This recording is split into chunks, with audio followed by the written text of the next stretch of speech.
Oh, hi there. It's good to see you come in. Welcome, travelers, to the Dragonleaf, the tea house where tales are told. This is part 2 of our party establishing themselves as adventurers in Amaranth.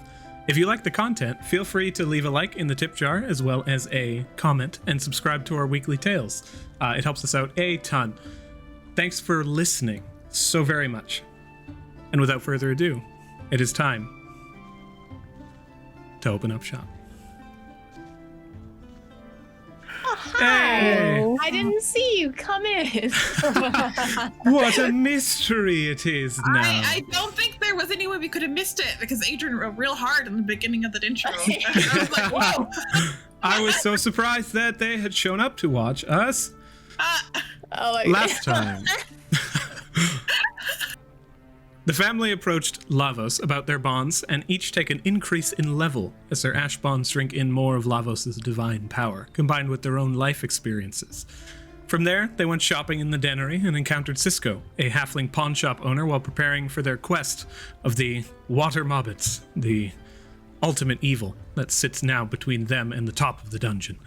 We rejoin the family now as they prepare for their quest. Watermobitz Eatin all Masop. Excuse me, you missed the most important thing about that entire episode. What did I miss? Regale Vincent me. getting his new outfits. Vincent did buy 2 new outfits, one for Rosa and one for himself. Very important. Did you mention we leveled of the up? utmost importance. Yes. Oh yeah, we leveled up also. You guys said that. Your ash bonds drank in power, you increased in level. Oh, look I'm at so that. I'm so good at this. That's too, My ADHD was only half listening, so I like tuned in and tuned out. Did you mention that we're playing D&D? Maybe. Well, let's get on our way then. We've decided that we're going to go kill some Watermobitz. We might as well get it done.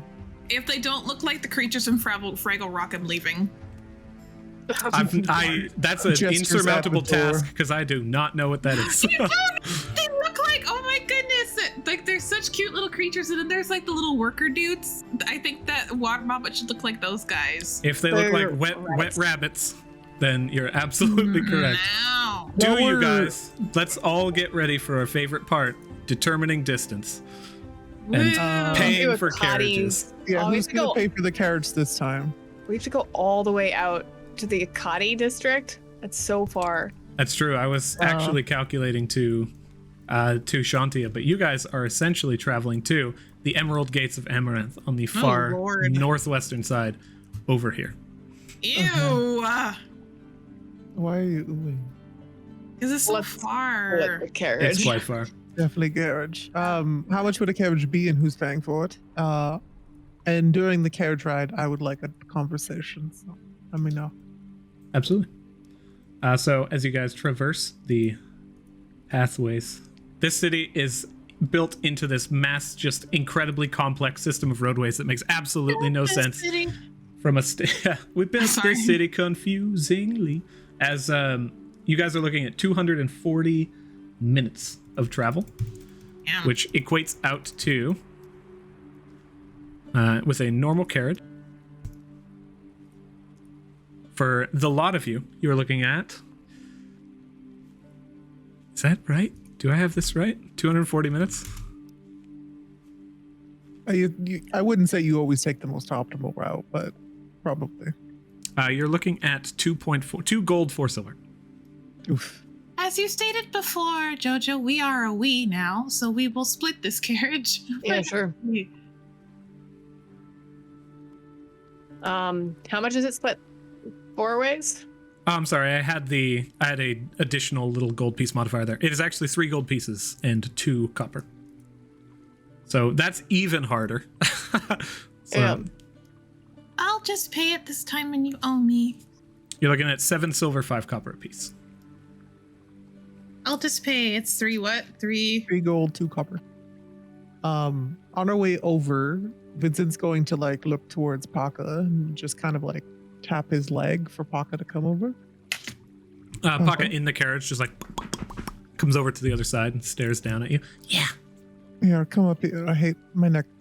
I don't like to look down at people. He'll gesture for him to I don't know, sit on his lap. Doesn't matter. He does. Kicking his legs. Well, Paka, you're from the dungeon, right? He's like looking back at you with his snout directly up, and his eyes are like focused on your eyes as he's sitting in your lap, and he's just like, Yeah. I was born in the 10th floor, and I died on the 10th floor a bunch of times too. But it's okay. Do you have any memories aside from that?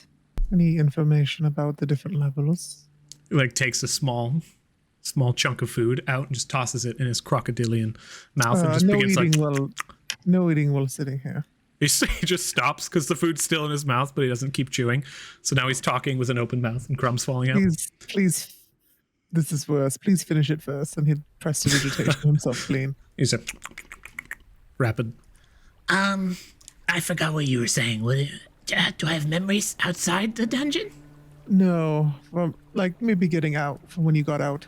Do you know what's on the other floors? Oh, I remember some. The 10th floor is like a really big floor of red grass, and everything's red, and there's nothing really that isn't red. And then we were kind of moved like in carriages and covered in boxes, so I don't remember too much. But we spent a really long time on the 4th floor, and it's really hot and also cold and then windy. So lots of different weather changes. There's when they were walking, my entire carriage box was like filled with blood for a little while, and then that was pretty soon after I left home, I think. Was it like you were bathing in it, and then it drained afterwards? I'm sure everyone outside of the box was bathing in it, but I was sitting down in the box. It was small, so it was like at my feet and my tail. You don't remember what floor that was? It was pretty quick after 10, so the one that comes before 10. 9. 9. Just kind of hovers on that thought for a second. When you said it was warm and then cold. Was it so warm that it was uncomfortable and too cold? Or was it was really hot. It was really, really, really, really hot. In the box, they had this, it was like silver on the inside, so it helped a little bit, but it was really hot. And what floor was that? You can remember? That was when it took a long time, so... I'm going to roll intelligence for him. 4. That was 4. I know that one. That one. 4 took a really, really, really, really long time. Okay. Well, and he'll just reach into the pocket that he pulled out the food from and just be like, "Here, you can eat again." Thank you. Still staring back, head up, and then slowly brings his head back down and just continues kicking his feet. The times that you died on 10th, that was when the divers first arrived on the 10th floor, yeah? Yeah, and they didn't like us very much back then. We all lived really, really happy, and we had the one tribe where everyone was we did what we could to help. It wasn't always like that. We fought for a really long time too, but then Hrugek helped us a lot. He was really nice to everybody, and then a door appeared, like an archway, and all the divers came through, and then things were different after that one. Is there other people on the floors that are... I've heard rumors there's goblins and other monsters in the dungeon, but they're not really that friendly. I've been in the dungeon a few times. I haven't gone super far. People didn't want to help me get that high up. But I didn't see any Killians around. No other Pakas. Only on the 10th floor. There's a couple of us in the city. We meet every now and then. Oh, cute. No other Pakas, so that's only me. Do you know why they had silver lining the inside of the box? They said they had to keep us alive, and it was very expensive, and that we were going to have to pay for our own boxes. But I think it made it less hot. And more cold sometimes. Can I like make an intelligence check? Because as far as I'm aware, silver wouldn't help with that. Were they just trying to make the monsters pay more to exit? Let me check. From everything that you've determined here, it seems like this. Go ahead and roll investigation for me. And then, what would this be? Do you have alchemy tools proficiency? No. Matilda, you can absolutely make this check as well. You can roll alchemy tools, which is just intelligence plus proficiency. Jojo with a 10 investigation. This kind of lining that he's talking about, you don't entirely know, but with your investigation check, you kind of determine that he's basically recounting the tale of how they were all kidnapped, brought through the dungeon, and he wasn't really able to see too much due to the fact that he was basically in a crate for what amounts to months of travel. And he's basically being like, oh yeah, while I was in the crate, it was really hot on these floors, cold on these floors. But you can't really determine what it was that like this composition of the inside of the box was. You know it's not silver. That doesn't make any sense to you. And Matilda, did you roll intelligence with proficiency? It's telling me there's no active combat, and I'm like, what? I think you're rolling initiative. Oh. Haha. Yeah, it's a little error below the... It's it's right next to the strength stat, so it absolutely makes sense. Ability check, right? Yeah. Plus proficiency. So that'd be +2. The fourth level still Okay. +2. Yep. 18. You've heard of a substance similar to this. It's like some kind of like drawn down. I think it'd be more. It would be 18 plus her int plus her proficiency. Plus an additional 2. Gotcha. Oh, sorry. With the 20, you have. I believe that you've probably also dealt with this substance. It's an alchemical kind of sheet that allows you to insulate, both used for clothing and shipping. But it's a sheet that allows you to keep basically food and livestock, bringing them through in a way to keep them like cold. People keep control. Yeah, people keep toads in these crates because it keeps them hibernating during travel. And you've probably received like several, for no reason other than it sounds like Mama Mal would probably have brought you a cold toad at one point in time. You've probably received one of these shipping crates. Probably ship bees and flies and stuff like this too, because you can put them in the freezer and they're still alive after. I like it. I like the knowledge. Subsist me with more knowledge. You can tie a string to them and then they come back. They come out of being thawed, and then you just have like a weird bee or fly on a string. It's Everyone like, listening right now, treat your bees with respect. Don't Yeah. don't put strings on bees. Do you share this information with us, Matilda? Yes. Is this lining within the plates, is that something that you could fashion into something you could wear? You're confident you could. I think so. Well, I'll mark that down. We're not quite to the 4th floor yet, so no need to rush. I believe. The 4th one's the Holland. 9 is blood. You know, I don't mind getting a little sweaty here and there, but I'd prefer to stay comfortable. The carriage pulls through the city, and as it just... You actually have horses this time. In the Windwalker's carriage, you are brought directly through various different districts of the city, and you see just a variety of wonderful and just mystical locations as the touch of the gods. Did we have to go through the Elven district, or did we go around it? You did not go through it. It would have taken longer to do so. So as you encircle around, basically leading into the Amarantine Ward, the older section of the city, you come across the Moonlit Strip Saloons District, and you can see the beautiful white and pale blue architecture throughout the entire city. Passing through and around, you see to the southwest of you the Elven District, and I'll have everybody roll a d12 here.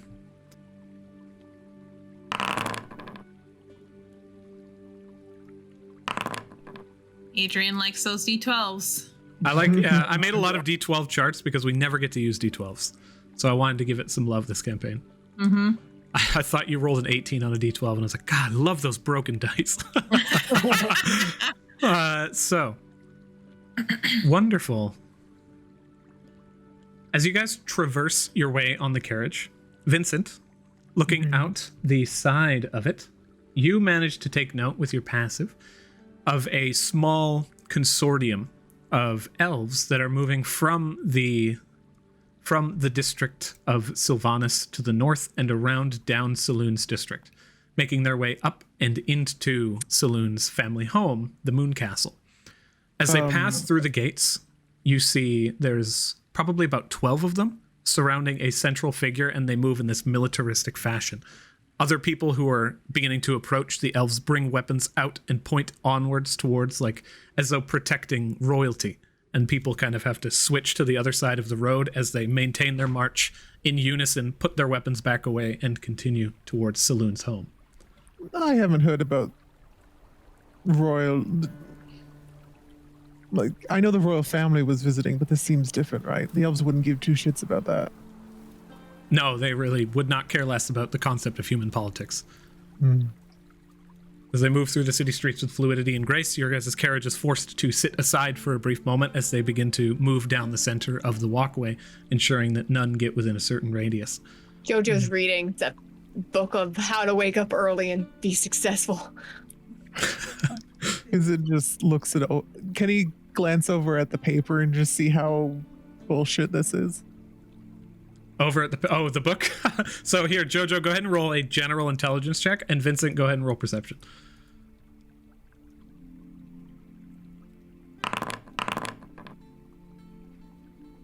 $16. 17. So you guys are actually very surprised. Jojo, in the 240 minutes, that'd be 120, so 2 hours of travel across the city in this carriage, you actually you manage to burn through probably more than half of this book, which is maybe the length of which is why he was maybe unable to get a huge deal.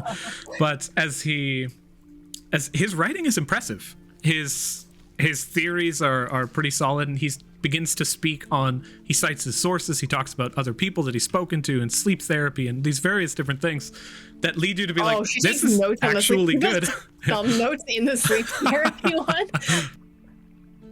Vincent, you peer over and you basically read along. You find where Jojo's reading and begin to read along for a brief moment. Yeah, this is impressive writing. From what you can tell, he's actually good at this.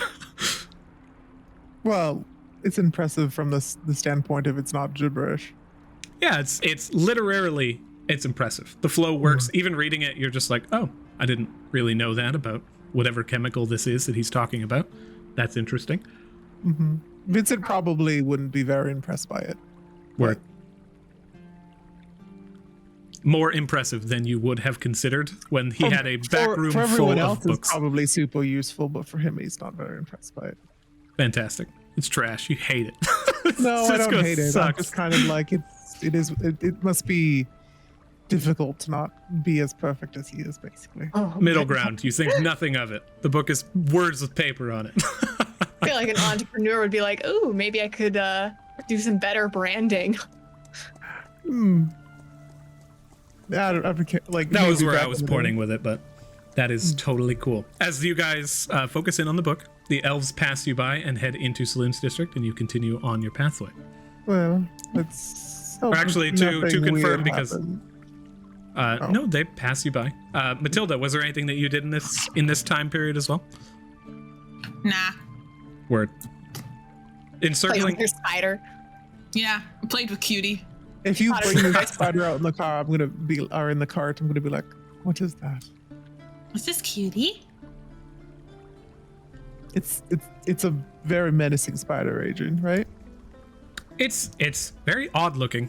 At an immediate glance, you don't recognize what kind of spider it is. It's like a little ball with a bunch of very thin, spindly legs. It looks like an approximation of a spider, more so than an actual spider. One of your friends, I assume. No, for friends yet. We'll see. Okay. And then upon finishing your travel, the carriage drops you out right at the outer gates, the Emerald Gates, as you see a massive line of travelers and adventurers and people seeking glory, and these fresh faces of all of these individuals, like people fresh off the fresh off the subway in New York, being like, I want to see this place, how beautiful, while all of the natives are standing there being like, yeah, you want to go down that way, avoid the bad roads, kind of thing. And as you look onward, a small trading post off to the side is dealing constantly with these new people, and people coming and going along the roads in a desperate attempt to gain access to the most bustling city in the world. As the carriage drops you off, each of you produces a passport, which you have on you.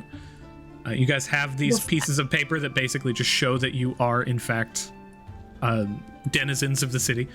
Mm-hmm. As we're passing out and we show our passports, can I ask the person we're showing to, hey, do you know like this what's it called, like a keratin farm? It's like do you know where that is? It's in the Akati's district. So you do, at current, you probably also have the quest paper on you. The farm is the McGurmick farm. McGurmick. I don't know where I got keratin. It's a cool name, though. Write that down. He says, well, my name's Keratin, so it's nice to meet you. The guard Keratin pulls out. No, nothing quite so lavish. Oh, okay, great. Pulls out a small, handbook that you can see is mass printed, and just flips through it. You're going to want to travel north, past Sudhold, through the woods, and you will find a plot of land that has been owned by the McGurmick family. That would be the farm you were looking for. You got that? And she says to the carriage driver. Carriage driver is a tip of the hat. Okay, great. Thanks.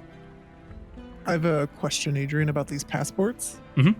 How are they distributed? Like, does the family have to sign up? Like, no, this is something that like your mother would have done when you were a child. It just says that you are a member of this city, and honestly, those passports have value outside of the city too, because saying that you are from Amaranth alone can get you clout with various different people. No, I know. I'm just curious how it worked, but just a piece of official documentation with is your name, like basically. Updated every year, or does it show? Is it just like your birth certificate kind of thing? Some people have had them for like 80 years, from before Amaranth was even the city that it is. And nope, you just need to. It's a one-time deal. Okay. You also have your dog tags, which allow you guys to. Or no, you don't have those yet. They have not been issued to you. Sweet. Cool. And as you guys exit out, I will lean over to the guy as he's looking at my passport and be like, do you know there's anything else going on in the city recently? See, obviously the royal family visited, so those festivals are entering, but... I was going to say, you mean other than our sovereign children approaching, and places his hand with reverence and pulls out his sword and slams it into the ground and puts it back. Is he human? He is. You see also a symbol of Altisha kind of just hovering over his neck, the patron goddess of the humans in this world. No, we were held up. There was like a procession of elves earlier. Is there something else going on in the city, or are they just doing the things as usual? Seems rare to me to find elves within the city gates. Typically they keep to themselves in the forests. Fantastic creatures, elves. I could tell you a story, but I won't. Yeah, I was going to say we're quite in a rush, yeah, good. but I didn't want to maybe hear another the story. time. Oh, that's all right. Trust me, I should probably be getting back to work. And he looks at the massive line of people who are like, he's like, you're all not... I must tell you that citizens gain priority, so please wait there. Is this person like an older, like how attractive are they? Silver Fox, no doubt. Standing very, very tall. He's got a bond that kind of you can see is at least beyond first rank. That sits like very heavily like a large shield under his chest. By the way, the Silver Fox is like old hot person. Yeah. Like a rugged adventure type. Yeah, like maybe late. Sexy old man. You can't really tell because of how fit he is, but you're assuming by the gray in his beard, like late 60s. But he's fucking standing with the figure of a 30-year-old. Yeah. Vincent just kind of, as they're chatting and stuff just before they're about to go, he'll just be like, don't mind if I intrude or anything, but here. And he'll pass him his business card. Feel free to visit if you feel like it. He looks at the business card, flips it over. He's like, you've new cards. I frequent. Good. Excellent. Bye, Keratin. Farewell. Well met, adventurers. You should let me know. Vincent would definitely put beads on people who come so he would know. You've never seen him. You assume that this is like he frequented before your time. Then he This one doesn't also frequent. arrives That's not how early. this works. People think that they know time, but really, what is time? Time is fun. Would As I have picked that up like through my intuition? Is like he meant I'd like say he's- absolutely. okay. As he says that, I'm just gonna be like, we've updated a couple of things. You should definitely stop by. He nods as the carriage takes away and offers you a humble salute. Yeah, As you my guys- mama Mal has a potion for that. For what, darling? I mean, he's older. Doesn't that usually mean that things stop working? Not necessarily, darling. I'm gonna roll perception for Carradine, the best NPC who just now exists. A 5. He screams out and just says, "Well met, adventurers. Carry on with your conversations." I'm As pretty you make sure your you way have out. erectile dysfunction. Like Matilda walks away. 5 perception, he says, as you all make your way outside of Carradine's earshot. You guys traverse to the outside of Amaranth, and the comforts of the inner city you hear begin to leave you as you exit into a forested path, exiting from where you are. Everybody roll perception. Oh, Exiting from where you are in the northwestern section of the Emerald what do Gates. I perceive with my special perceiving I'm still eyes? reading. 14. So interested in this book. Word. I'm too busy playing with Cutie. Vincent, you see the sky shift for a brief moment, turning from this very clear, beautiful sunlit sky, the ash falling ever so gingerly upon you. You see storm clouds rage into a single section before this brief explosion, the clouds themselves loose, and you see a single figure begin to descend from the sky before 2 wings rush out and they tear over top of you guys. The carriage itself is jostled for a brief moment at the wind that accompanies it. Looking down the road, you see the leaves tear away before that burst passes the carriage. Even the driver holds onto his hat, but seems just like, all right. Buckles down as the They wind weren't blasts over the aiming carriage. for a carriage. They just like Superman to past it, right? Right over past you, and you see them head in towards the city. Roll religion. Yeah, I was gonna be like, what is this? It's the Avatar. It's Garuda. It's all of 3. those things in one. 3? You have no idea what that was supposed to be. Well, but can I at least tell if it was a man or a woman? Nope. Okay. Well, there's like an angel creature that just flew by the carriage. But, you know, I've seen worse and better.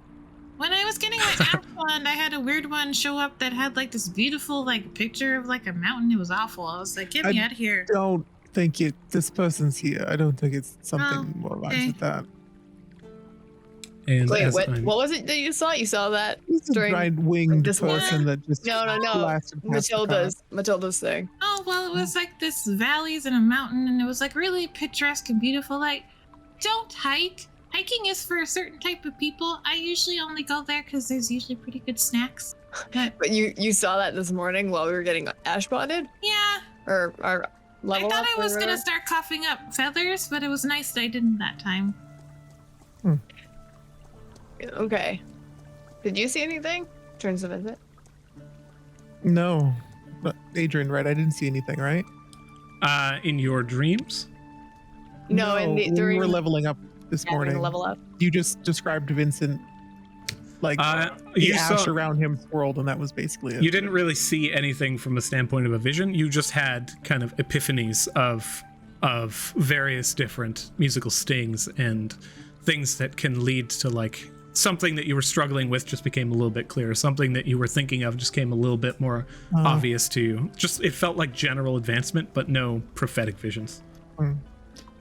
No, I'm quite solid, thank you. Okay. And then angel person just now.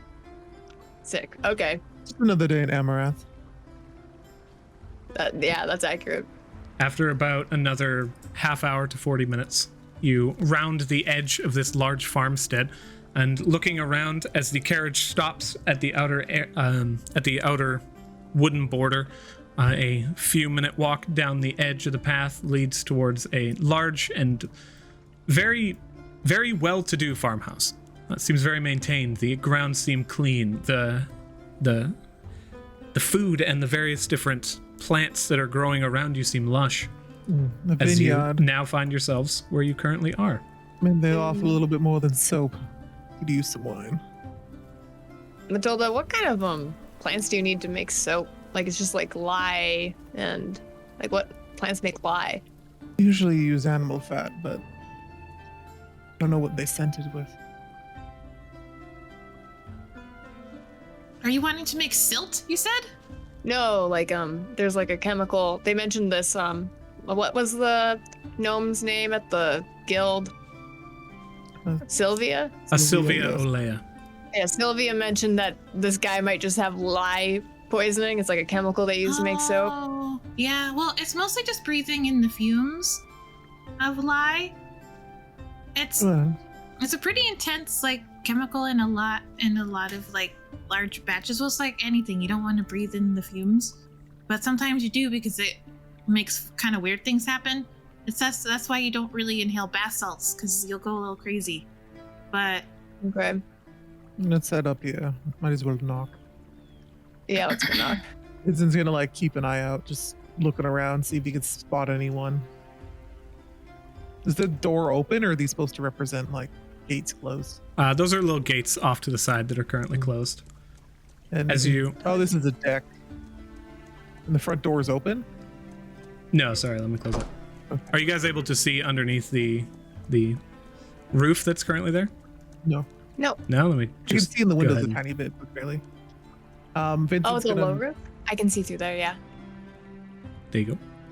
As you guys approach the front deck, you move in past the seems like corn off to the side and to the right. You can see grapes growing with various different buds and different flowers off to the right. And as you move towards the home, you find yourself on the porch. A knock will ring out on the door, even though Vincent didn't knock it. After 10-15 seconds, you Oh, do we have a Killian? Oh, we do have a Killian. the goblin returns. Huzzah! Huzzah, huzzah. Everyone ring out for the goblin returns. yes, no, I am very excited. Maybe. This could be a red herring. Let's see. I looked up how to make lye. It's actually really interesting. You have to burn hardwood, and then you boil the ashes from burning that hardwood. And it says it's better when you use rainwater to boil it, which is they call it soft water. And then you can, and then you collect the lye from that. Hello. Woo. You have gained a new party member. We've defeated the internet, the ultimate Man. foe. So Welcome we killed back. 2 great ancient dragons while you were gone. Nice. Yeah. We leveled up 3 times. Yeah, we killed God. Killian and we took all their shit. So now you need to roll a new character. We're on, sorry about we're on that. like floor 52 now in the dungeon. No, we went by Cisco's. We stopped by your place, but we didn't RP it. And then we just took a carriage to the farm where we're supposed to do the Watermobitz thing. I bought Yeah. a clockwork cockroach. And Vincent Ooh. bought 2 new outfits. In Is the your mic instance of working? this, Can you hear me? Yep. Yes. Yeah. Okay, yep. Then it is. in the instance of this, we will jump back into the past RP as you approach Thringar's before. But was there anything specific that you wanted to do when you were at Thringar's shop that we can appropriate via items and mechanics? Honestly, all that I wanted to do at Thringar's shop, other than checking in with him, was just to try to get like raw metal materials. Okay. Just like essentially like a flat of either ore if I need to smelt it myself, or just like pre-smelted bars. So that one's pretty straightforward. You can get basically 1 pound of raw artificing material for 1 gold piece per pound. And then that basically carries over to if you want to smith or attempt to craft anything and you have these materials on you, you can just burn the gold cost. And that will basically be, or half the gold cost of whatever it is you're trying to do in your smithing tools. So that's something you can absolutely add to your character sheet. 1 gold piece per pound in essence. So for purchasing for stuff like that, especially with crafting, that's basically how it works. And then your crafting, because you're proficient, is half the cost of whatever it is you're trying to make. Gotcha. Artificers, man. There's a lot of fun crafting to be had there. Yeah, Mm. just scratching the surface. Okay. I'm gonna attempt something here. I'm just gonna roll random dice on you guys, and I'm gonna begin a random combat for you guys. Oh no. I don't think Killian's in the scene. Yeah, let me hop in. Oh, here I can. Boop. Oh, it pre-rolled our initiative? I just rolled it randomly for you. End your Nice. initiative here. Cool. For one reason or another, you guys just aren't popping up on the stream screen. However, we will do basically just a little overlay of the area here, and we will look into that strange technical issue in the future.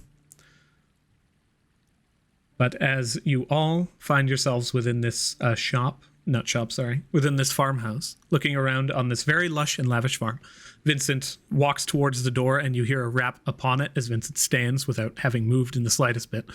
And after a few seconds, you hear, Right, I'm coming. Just give me a second here. He's just Sound like of- checking his nails, waiting for the person to answer the door. I'm just After a few seconds, the doorway opens, and you gain this just slight bit of view onto the inside. You see a smaller sub-room that is locked around the front, and an elderly man who looks onwards towards you. One sec. Who stands looking in. Oh, look at that raised- little face. It's got these just jagged, pockmarked face, long distended chin, large cheekbones, like broad forehead, eyes sunken in, pipe in his mouth, and small Is glasses. he a gnome or is he a human? He's a human. Stands, and as he kind of hunches over himself, it's just thin arms. You, a tiefling. Ain't Yes, seen many I in a long time. Well, not many people are quite me. However, we're here for a job. We heard you put out a call. Yeah. We're for the Watermobitz. Oh, really? Yeah. Oh, hi, folk. Nice to meet Hey. you. This looks like a motley crew. Looks back and can see past. Can't see past my deck. Would you bring your party around if you don't mind? Matilda, Killian. Coming. Just as a quick note, Foundry says that I'm on deck and I can't move my character. Oh, I need to refresh. yeah. Give an I need to? F5 on that one. Okay. We'll shuffle you up. No end of technical issues for me. Man.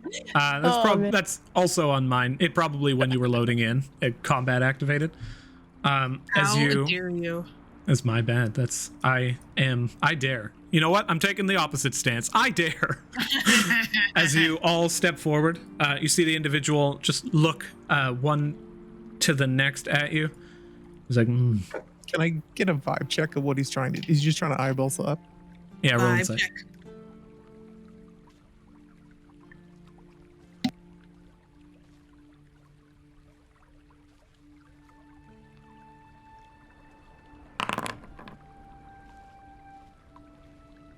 Can't really tell.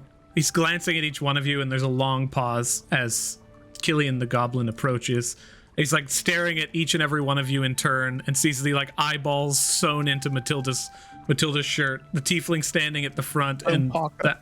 the half orc standing at the back. Pockets like just kind of trailing behind you guys, and just looks out. He sees a little crocodile, and as he's looking at each of you, he doesn't really speak for like 15-20 seconds, and he says, Do you need some assistance? all right, no, don't worry. He closes the door behind him and makes his way out to the deck. I'll go this way. Come here, follow me. Off the deck if you don't mind. Just gotta protect the wood.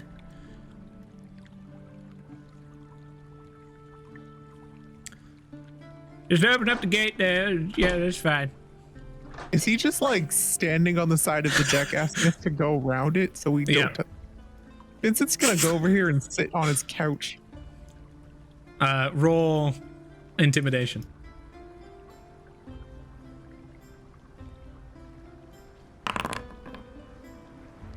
Oof. He approaches and he's like, I saw pieces of shit like you every day when I was growing up. Don't think I can't tear your ass apart, little man. Get the fuck off my house. I said the wood was good. Don't be pitting you, clomping your feet on it. He just stands there and is yelling at you. JoJo's like losing it. Nice fucking silks you got on there, little man. You know what I'm wearing? I'm wearing a working man's clothes. Get off my dick. Then he begins to move over and around. Vincent just his usual self. He's just kind of like he stands up and he saunters behind the man. It sounds like he's saying dick, and if I thought those kind of jokes were funny, I'd laugh. Oh man. Follows behind the man, just kind of just not giving a shit. He approaches, makes his way over to the little side here, pops open this door, and enters in. This here's my storehouse. Is mostly where everything's going. You all paid attention to the missive that I placed within the guild halls, right? The one that said Watermobitz eating all me soap. Yeah, you gotta fucking. Watermobitz been eating my soap for years and no one's paying attention. It's been months. I tried desperately to get someone come on in here. I had to increase the reward twice, 2 times. No, we're just taking it up. So I'm just basically got a little bit of my materials here and some soap, soap bars. Yeah. Can I assume that I see whatever I see on the map? Let me look. I can't tell. Where are you at current? Yes, everything right on the map should be there. So as I'm walking by, I glance into his, like, what I assume is kitchen, and there's just blood everywhere. Yes. Take note of that. So Is there like a carcass or meat hanging, or does it just look a little off? From where you are, you can spot that there's 2 large kind of racks of rib off to the sides, with a large butcher's knife kind of inset into the center of the kitchen. Okay. So can I ask, have you seen a Watermobbit, or are you just, what evidence do you have that that's a Watermobbit doing this? He looks at you like you're the stupid one for asking that question. Says, "You don't see Watermobbits. You can tell where they've been because look around me. Look around on the ground." And as you step in, you can see that the entire ground is soggy and has been almost all but rotted out. Okay. Due to Watermobbits been leaving trails of water everywhere, and they've been coming from the forest and taking my soap at night. Tried to catch them, but I usually fall asleep, and my boys have been no help. Can I look at the can see ceiling? that. What's the quality of the ceiling? Any leakage? Go ahead and roll perception as you glean around the area. Bad. You see that the entire ceiling is like a tile roof that actually looks relatively new. That all but replaced recently. And as you move into the area, you feel like really warm. This entire area is kept incredibly warm. Matilda, what were you saying? Proficient in medicine, and she's agreeing with this person because she's pretty sure her parents have dealt with crazy old people before. So I want to see if I think this old man has dementia. Roll medicine. Yeah, I'm like,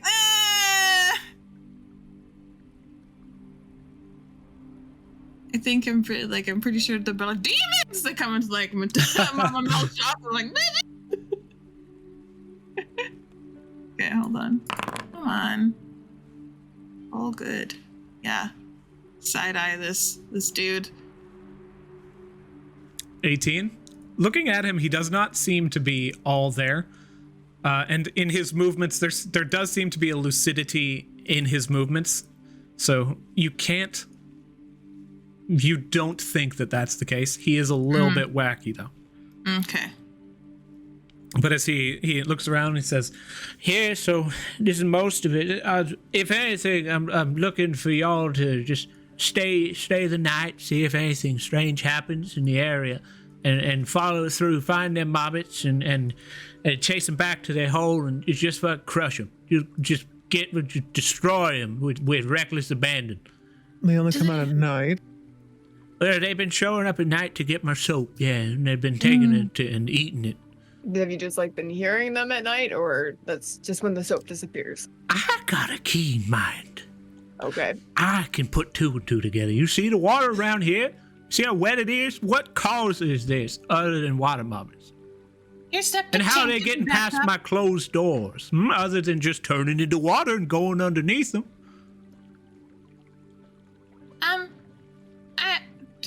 Do you have any of the soap left over that they've eaten? Like, do they take the whole thing? Or do they only eat pieces? It's basically like full bags of soap being getting taken from me. And lavender soap, no less, is expensive stuff. It takes a long time to get the scent from lavender into soap. It's always the lavender stuff. Yeah, most of the time, yeah. At first, I think it was just some normal bars. Just the kind that don't smell like nothing but make you smell pretty good. And then eventually started to get into the good stuff. Okay. I smell the wet spot. Ugh. Does it smell like lavender? Sorry. The entire room is permeated with the scent of rot, as this water seems to be all but impossible to get rid of. In fact, he seconds that by saying, "This water's all but impossible to get rid of. It's just been taken in from the outside and brought it all into the house, and I don't know how to deal with it." Is there an upstairs or downstairs in this building? I got a second floor, yeah, and there's a basement, there's a cellar around back. I'll show you that too. Just follow me. He begins to make his way out. He did not notice Vincent making the rounds of the area. All right, just okay. Come on, keep up. I got bad eyes. He begins to go around the other side. Can I insight check that I got bad eyes? Yeah, go ahead and roll insight.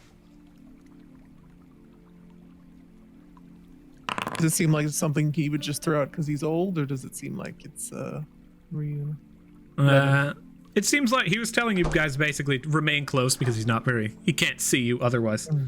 As he passes through and around, you guys see the massive open orchard and fields, and he moves his way through into various different... As Vincent passes by the grapes in the back, and he's like, I don't know, 20, 30 feet in front of him, one of the grapes just like plucks off and floats over, and Vincent's gonna eat it. I got bad eyes. He looks down towards this small hatch, and he moves into it, and you see him kind of descend these steps as you guys are all plopped down into the basement. You see a stone cellar around you. The entire area, you see various different wine casks that look like they've been sitting for dozens of years, and a stone doorway. The entire area, very dry. You take note the fact that there doesn't seem to be any water damage here. And he's like, "This is the underground, not much to speak of, but I keep my wine here. A little bit of an indulgence." There's no like water down here. It's not like wet. No, it seems kept intentionally dry. As you look around, you can see that the wine casks over in the corner, the stone ground underneath you, doesn't seem to have any sense of rot or any kind of like strange nature to it. Yeah, Watermobitz wouldn't be here because there's no wetness. I guess they don't like wine.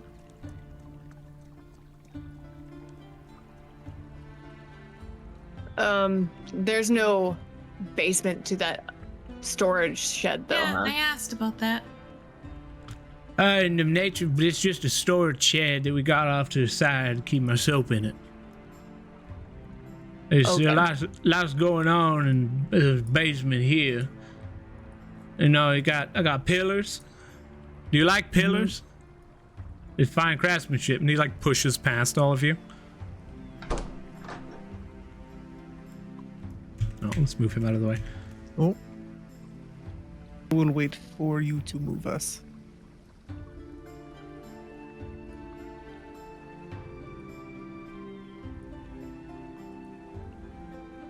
Like approaches the side here and just kind of closes these things. Looks back towards you guys and is like, "Yeah, I'd offer you some hospitality on the inside of my house.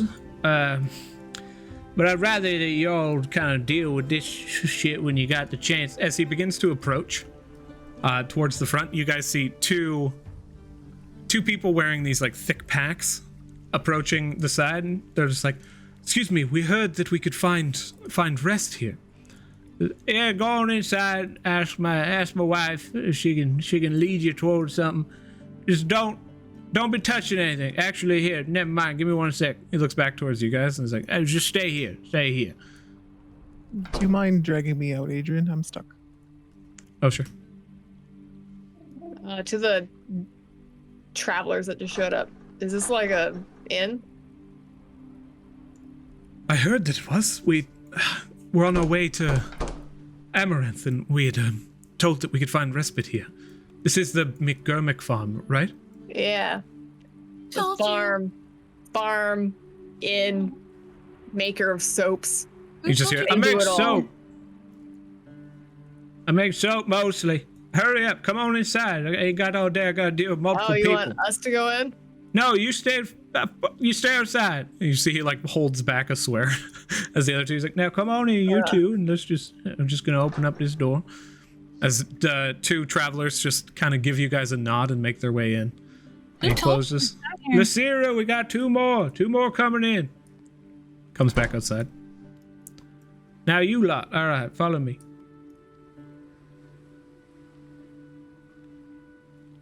Basically takes you guys over into where you would find horses to be stabled, or at the very least hitched up at the edge of the farmhouse. And he just kind of settles in. Moving around too much today. All right, so how can I want you lot stay here for the night. You can camp out right here. It's a big, spacious area. I ain't gonna take no horses around, and just make sure that anything what happens with the soap be dealt with. All right, that's what I'm looking for. Okay. So okay, all right. Very professional. I don't want to have to. If you need me for something, let me know. Otherwise, I'm just gonna be inside. All right. You need the run of the place. You let me and my boys know, and we'll let you take a look inside. But only if we're all with you. We got business. We got business going on. You mind if we take a look around the storage room, though? Yeah, you can take a look if you want. Not too much in there.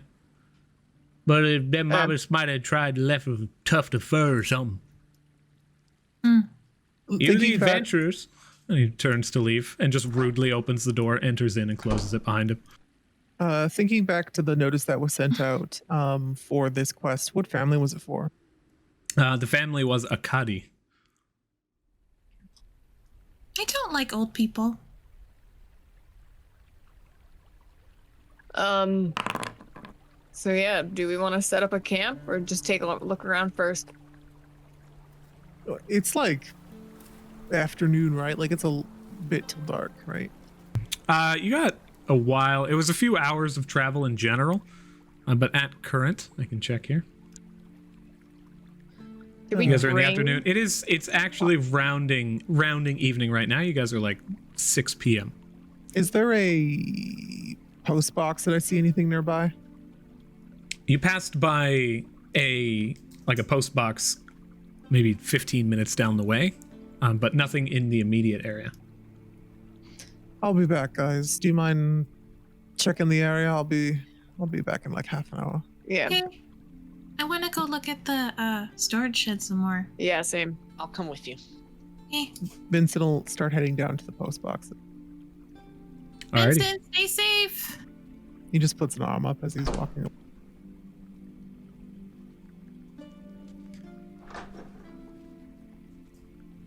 You all move through the area, beginning to examine the outer sections.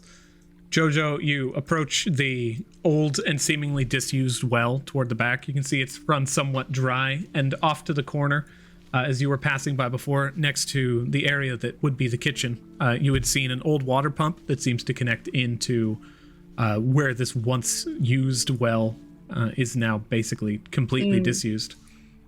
Killian and Can I Matilda. see the bottom? Looking down into it, it descends quite a ways. You can't immediately see the bottom, but it's rather large. You could potentially climb down there. Okay.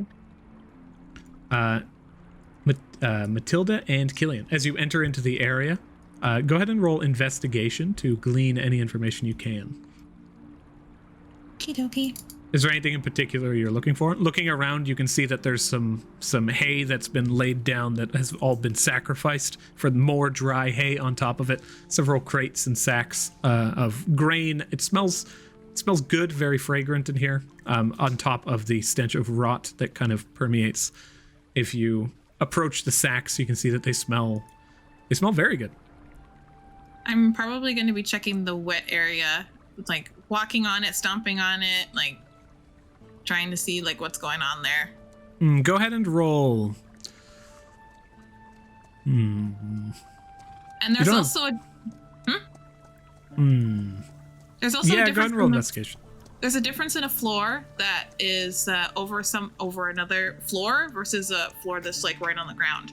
So if you like stomp on it, you're gonna hear a different noise. So she's looking to hear if there's a basement or something below as well. Roll investigation. Okay. And Killian, are you looking for anything in particular? Oh, ew. Yeah, Killian's gonna be opening up the bags of soap and just kind of rooting around in them just to make sure that only soap is in them. Okay.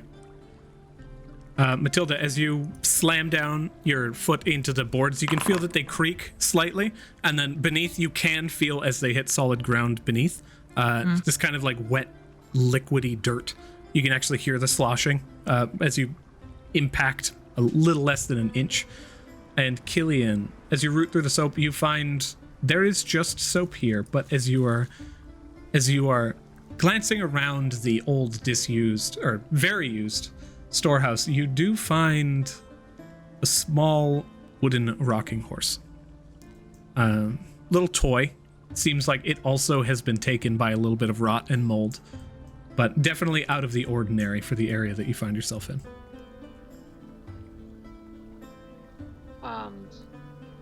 Can I, like, it's a little toy, like handheld toy? About this big, a little rocking horse that has two wheels laid into the side of it so you can roll it around. I'm gonna take a little bit of time and cast mending on it, just to kind of like, I don't know, if it's like taking like by a little bit of the rot, hopefully just to like see if there's any markings or carvings or initials, anything like that on it. Something that you would know about mending is that it would actually remove carvings and initials. Due to the fact it basically reverts it back into, if there's a break, tear, or I basically treat mending as though there's some kind of imperfection, a minor imperfection, it can retreat that. So as you can cast mending in your initial investigation, you would actually see that there is an initial carved into the bottom of this. Let me see here. It is OM. O is in ostrich, M is in mostrich. And as you look, do you cast mending? No. No? I'm gonna hold on to it. You have a little slightly rotted over wooden rocking horse toy. DM, may I ask a question? I noticed there's a door, but do I know there's a door there, or is that just like map shenanigans? There's a little door. Okay. Killian, there's a little door. Oh, I think we should open it. sure. Alright, I try and open it. Is it locked? The lock jiggles. It is currently locked. Oh, I could go ask him for a key. no. Jojo! Yep. Come here! He comes around the door. None of us Yeah, know what's up? none of us know how to pick a lock, so brute force it. I mean, I know how to pick a lock. Oh, I mean, we're doing this job for someone to keep their house secure. We shouldn't be smashing doors open. he told us not to bother him. We'll just say it was the Mobbits. Didn't he say if we needed the run of the place to ask him or one of his boys? Yeah, that's what he said. Oh, I mean, do you think he's gonna try and keep something from us, Matilda? probably. I don't know, you could... I'm fine with either. I found a well in the back, by the way. Do you guys have, like, some magical light on you? Yeah, I can cast light. I have that cantrip. Alright, do you want to come with me and, like, cast it on a rock and drop it down there? Yeah. Killian's gonna just. I'm gonna go. I'll just ask. Okay. Starts heading back to the house. Are you sure it's a good idea for you to go by yourself and they won't assume that you're... It'll be fine. Okay. I've got the ash bond. Hey. Please Please like hit how the them doors. Oh, sorry. if they're mean. No, go ahead. The door just slams. Please hit them if they're mean. Yeah, I like how everyone just slams doors everywhere they go. So as we split up, everybody go ahead and roll Spotlight. Straight D20. Wah. Just keeping with both campaigns. Low rolls. Killian, Vincent, Jojo. Matilda, did you do one? He did. I got Killian got 19. Oh, I didn't do it. What the heck? Oh, whoops. I accidentally hit something else. 1. 14? Alrighty. Killian, you circle around to the front, and you find yourself at the front door of the McGurmick farm. All right. I just like if there's a wrapper, I reach up and use it. Otherwise, I just knock on the door. You hear, you reach up, you grab onto this copper knocker, and just like bum bum bum bum, you know, just slamming into the doorway. After a few seconds, you just hear, "Sarah, can you get that?" After another half minute, you hear the sounds of footsteps coming down from the second floor, and doorways opening one after the next. As in front of you, you see this just stunningly beautiful woman who stands holding a newborn baby in one arm, and she looks down towards you with a face of kindness and says, "What can I help you with? Are you one of the adventurers?" Yes, we were investigating in the shed, and there's a door, and it seemed to be locked. We didn't want to wreck anything, so we were just wondering if you had a key so we could look further. Certainly, it should not necessarily be a problem. If you return to the storage room, I'll come out shortly. Okay. I believe. She calls back, "Celine, they need access to the storage room." And she moves back into the home as the doorways close around you. Right. I just kind of like, okay, and head back. Meanwhile, Matilda and Jojo, you approach the well on the rear side of the farm. Yes, I take one of the cool rocks that I have in my backpack that I've collected, and I cast a light on it, and I huck it down the well. It just like glows out with this pale white light, and as you drop it, you hear it just tick, tick, tick, tick, tick, hit the bottom of this dry well. Listening in, it took maybe 4 to 5 seconds to hit the bottom, quite far. And as you look down, you can see it faintly illuminating. You can see the far right wall and the entire thing coming down. There's, from what you can tell in the area, you can't discern if it's any wider than the well itself, which to you immediately doesn't make sense because it would have to have hit an aquifer to have been utilized as a well in the first place. Does it seem like it's collapsed or something, or? Roll investigation.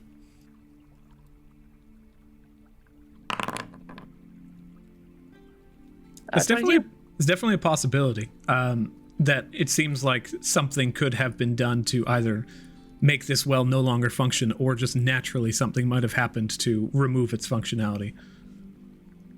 This place is all kinds of hinky. I mean, it's pretty weird. The inside of the shed is like soaking wet and this well is dry, right? Yeah, that's why I want to open that door. I really think there might be a downstairs or something, because water just doesn't come up like that. There has to be a reason. Either we have to dig ourselves, or there's something underneath here. Is the inside of this well like scalable? Like, does it look like, or is it just like flush, or is it like bigger stones? Beyond the few feet of packed stone and dirt, you see like rough rock that is absolutely scalable. And it's like maybe like arm's length for JoJo, so she could like easily like Spider-Man her way down. The entire thing's probably like 3.5 feet. At its thinnest, it gets to about 3 feet in diameter, so you'd be able to fit down there. You can send Cutie down. Yeah, you could send Cutie down. Well, but can you communicate with Cutie? Is this like a warlock thing? We can figure it out. It's an experiment. We'll see if Cutie can communicate with us. Okay. I like take Cutie off my head. I'm like, okay, Cutie, You're gonna go down there. If you see anything weird or something we can crawl into, I don't know, do a weird dance when you come back up. All right. and I go to hold up so they can like The spider string? Yeah, on their spider string and go down. Like Mission Impossible. Dun, dun, dun, dun. All right, roll Arcana. Oh no. Can I help? You are proficient here. Yep. However, you cannot help. Oh, okay. Uh-oh. Because the spider hates me. It doesn't seem to hate you. It just thinks you're pounceable. Thinks that that's a warm body. Arcana. Moral. Come on, Matilda. No! Holding on to like the faint bit of spider silk, the spider slowly begins to lower it down into the well, and after like 2 minutes, and the spider thread kind of just detaches. The spider's just down there. It's hanging out. I'm so sorry! Jude, can you go down and get it for me, please? Okay, sure. I'm wondering if I rage, it'll be easier to get down there. Do you want me to punch you? I can try. Yeah, do it. All right, unarmed strike. Oh no! You do need to roll the hit just because that's how the game works. But you can just roll damage post that. Jojo's not fighting back. Matilda always does 0 damage though. I know, that's the best part. Hold on. How do I roll an unarmed strike? Just roll It's a in d20 your- in this instance. The only thing that Okay. matters here is if Should you be in roll a your natural. inventory. There's an unarmed strike in your inventory. Oh, yeah, okay. You slap Jojo, nothing. Only It's on so it. bad, but it still makes me angry. Ow! Oh, which magic surge is that? Oh, this one's fine. Don't hit me. Whenever a creature hits you with an attack roll. Yeah, don't punch me again. That doesn't happen until like the next turn. Don't hit me again. It'll hurt you more than it hurts me. And she gets down there. Ow, it Is there- already did! Rage shimmying. Roll athletics with advantage. Squish Judy. Rage shimmying. Oh my god, it's All so right. bad. I need you to roll a d20 here. On a 5 or lower, you land directly on the spider. Oh, it's 9. 9. You fall. You fall a good 40 feet as you are attempting Okay. to hold yourself Mission Impossible style. I'm glad I But raged. you take It's because my slap was so bad. 12 it was just points of half-half bludgeoning rage. damage, halved to 6. And then, you get if you figure if only your slap had that much more. This is where you begin to multi-class into monk. If only your slaps were, that much better. But as you slam down into the ground and you kind of just prep yourself, your rage absorbing most of the shock that goes up your Three-point spine. landing. The spider just scurries off and begins to run up the wall away from this just A 9 is not good enough for a 3-point landing. She like hits her face against the wall, and that's like part of the damage. Oh, little bit of blood Rage just look trickles. around. Rage perception. It's still light down here, so There is yeah, my light down there, rocks- yes. yeah, my rocks down there. 5. Beyond the area around you, These of- rolls, man. beyond the area around you of just solid stone, you can see that it looked like this well continued to the west for at least a little ways. The ground begins to slope down, but there is a solid chunk of stone and various different pieces of rubble that seem to have collapsed into this well. As you glean around, you cannot tell whether or not this was intentional or the cause of some manner of earthquake or just destruction damage. Is there any like section in it that seems like it is big enough for a Watermobitz? All things are big enough for a Watermobitz. Oh, right, it According turns to into Seal water. and they can just turn into water. Which is actually news to you guys. Because Lavos did not mention that. I think he did mention that. Never mind. He said that they can transform from wet rabbits into rabbits with fish tails. Shark Right. tails. Okay. I don't know, there's like nothing down here. The well's collapsed. Okay. Should I just come back up? Can you punch where it's collapsed? With the possibility that it will collapse all on me? If you do the math right, it shouldn't. You're smart, right?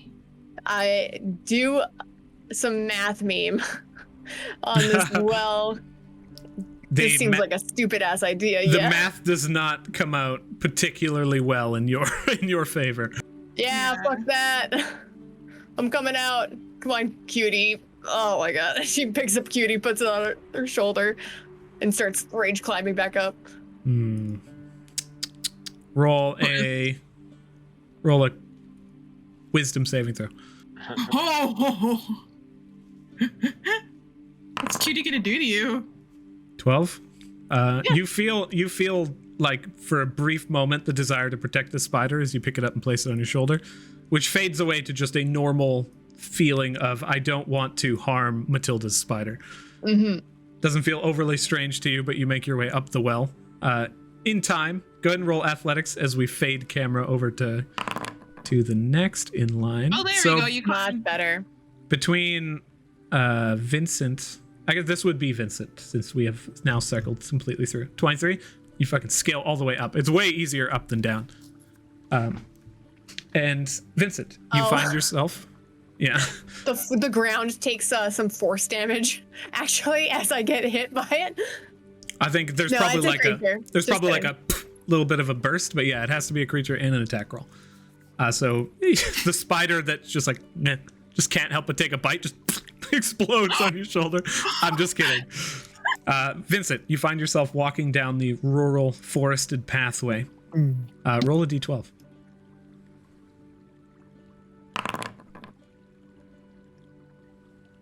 Two.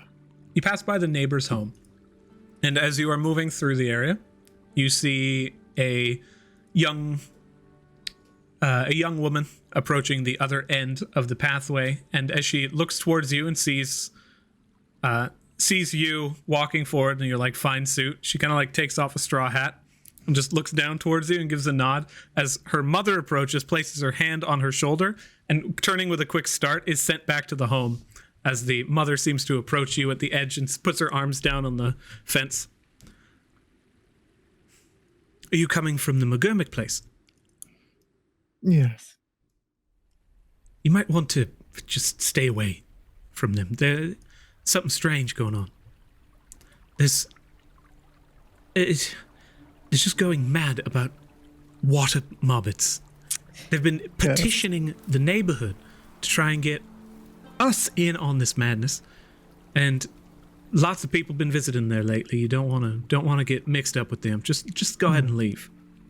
Unfortunately, darling, we can't. But thank you for the advice. Just be careful if you're going to be spending any time down there. He'll smile like charmingly towards her and be like, "Oh, well, thank you for worrying, but there's no need." You related to the McGurmicks in some way? Not at all, darling. I'm simply just an adventurer here doing a job. Roll seduction. What is your passive seduction skill?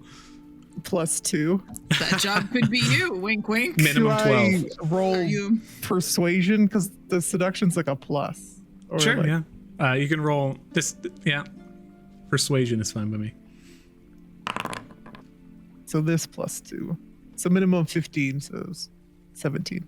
She does look you, the city folk, the exotic city folk, up and down for a brief moment before she takes her hands off. You see she kind of like leans back on the fence for a brief moment and then takes her hands off the white picket and just gives a nod. Says, well, if they start going crazy and trying to eat y'all, hospitality, y'all are welcome back over here if you need to, an escape route. Is she... These people seem more on the up and up than the crazy old man, I'm assuming, right? Looking at her, she just seems like a normal farmer. The house looks older. The entire farmland looks less taken care of, less wealthy, but she seems a lot more stable than Seelan McGurmick. Okay. And just nods and does a little bow towards her. Thank you. He'll continue on his way. You find your way to the mailbox that is set. You see that there are basically just two mailboxes inset into here, both emblazoned with the Windwalker's crest, one of which reads Seelan McGurmick, And the other one reads...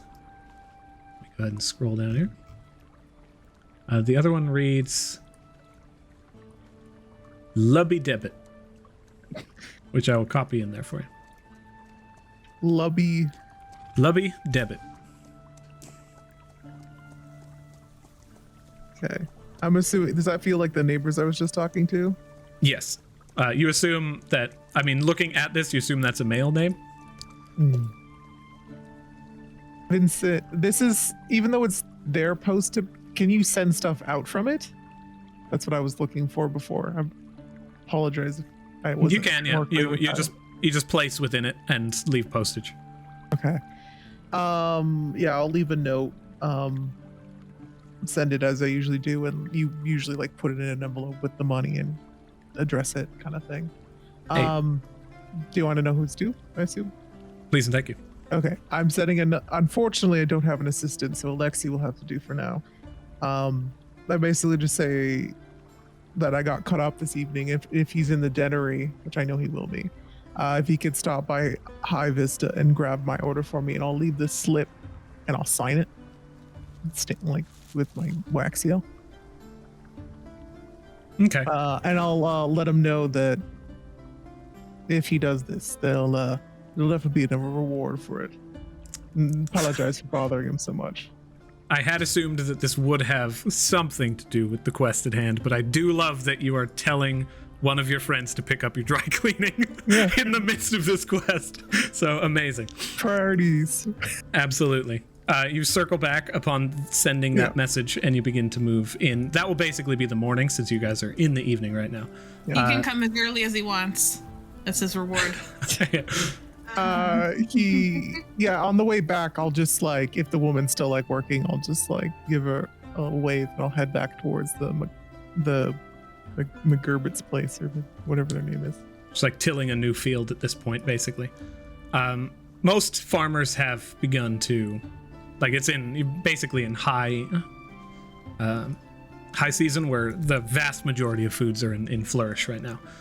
So they seem busy, sweaty as all hail. But as the female farm owner encircles around to the front, she approaches you, Killian, and says, "I'm afraid we can't seem to find it. There was a key at one point. It was relatively rusted, but my son keeps leaving things around and likes to play with things that are metal. I'm terribly sorry." That's fine. Do we have your permission then to see if we can pick the lock to get it open? Absolutely. It's a somewhat old door, so don't feel too restrained. Okay. The baby also, in her arms begins to just like, she like pops it up a few times. I say, are you looking after that? He's third son, hoping for a daughter, but you'd count the blessings you have. Oh. Would you like to see him? Sure. I don't think he'd like to see me, though. Come now. And she turns the baby towards you. Baby kind of just sitting there, eyes practically closed, almost newborn. Do you like just poke it awkwardly?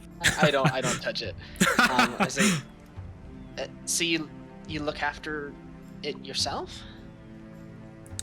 Of course. Well, I have my husband, but Salem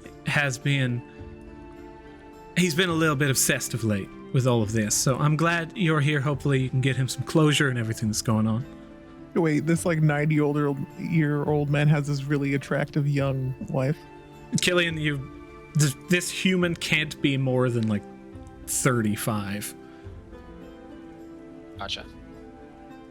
Not as a huge deal, but it could be a red flag. Okay. Great. If you don't mind me asking, and I'm gonna start doing my lock picking. She says, "I'll leave you to work, but hey, let me tell you something." She pauses for a brief moment before leaving, and she says, "People are always gonna think something of you. This baby knows Nothing of that. I know it must have been hard for your whole life leading up to here, but remember that there's some good people out there too. And it's children like this that change the future, so. Yeah. Thanks. Now you go back to picking the lock of the door in the back of my farm. She just kind of gives just a brief giggle before making her way out. I just kind of like awkwardly shout like, "What's your name?" I'm Lysira. Okay, nice to meet you. My name's Killian. Absolute pleasure. She circles around back. Jojo, you spot her heading back towards the front. Oh, hey, Killian. We checked out the well. It's dry. It seems like it's collapsed at the bottom. How's it going over here? I assume that a 24 might open this lock. It doesn't. Ooh. As you Ooh. look at this wooden door and you begin to pick it, and you're basically moving like this is a simple lock. Like, it literally looks old, somewhat rusted, but as you bring your tools in and attempt to find any manner of wedge through the lock itself, just solid steel on the inside. And as you continue to attempt to pick it and look in, you just see darkness and picking it. It doesn't seem like this is a lock at all. This is literally just a steel bolt that is blocking off the lock itself. You know that this has been made not only unpickable, unopenable. With a nat 20, you gained that knowledge. It was going great until this door can't open. So they said that they had a key. No, they've lost the key, but like it just straight up, like this door, you can't. It's just like it's metal. I'm gonna see if I can just like jam at the metal with like my tools through the lock just to like make a ting ting sound. So they're lying. You absolutely do. As you hit the back, you can hear just like the boing, the twang of metal against metal. Jojo hits her elbow against the wall beside her. Does it sound reinforced? Vincent, as you circle around the front, you hear that wood kind of just like the shaking of wood beams. Does not seem reinforced. You So- guys having a party in there? Hold on one sec. So you said that they said that they had a key, but they lost it. Yeah, the wife, Lisette, she said that her son lost it because he keeps forgetting things everywhere. So they're clearly full of shit because we see that this door can't be opened with a key. I mean, So now we have permission to break down the door. Please break down this door. Well, if that door is solid metal, this wall might actually be the easier thing to break. Okay, then break down the wall. I don't really care. Let's get in there. They're not telling us the truth, so I don't give a shit about the property. Let's go. Hang on, I'm gonna check one more thing. I'm curious about this.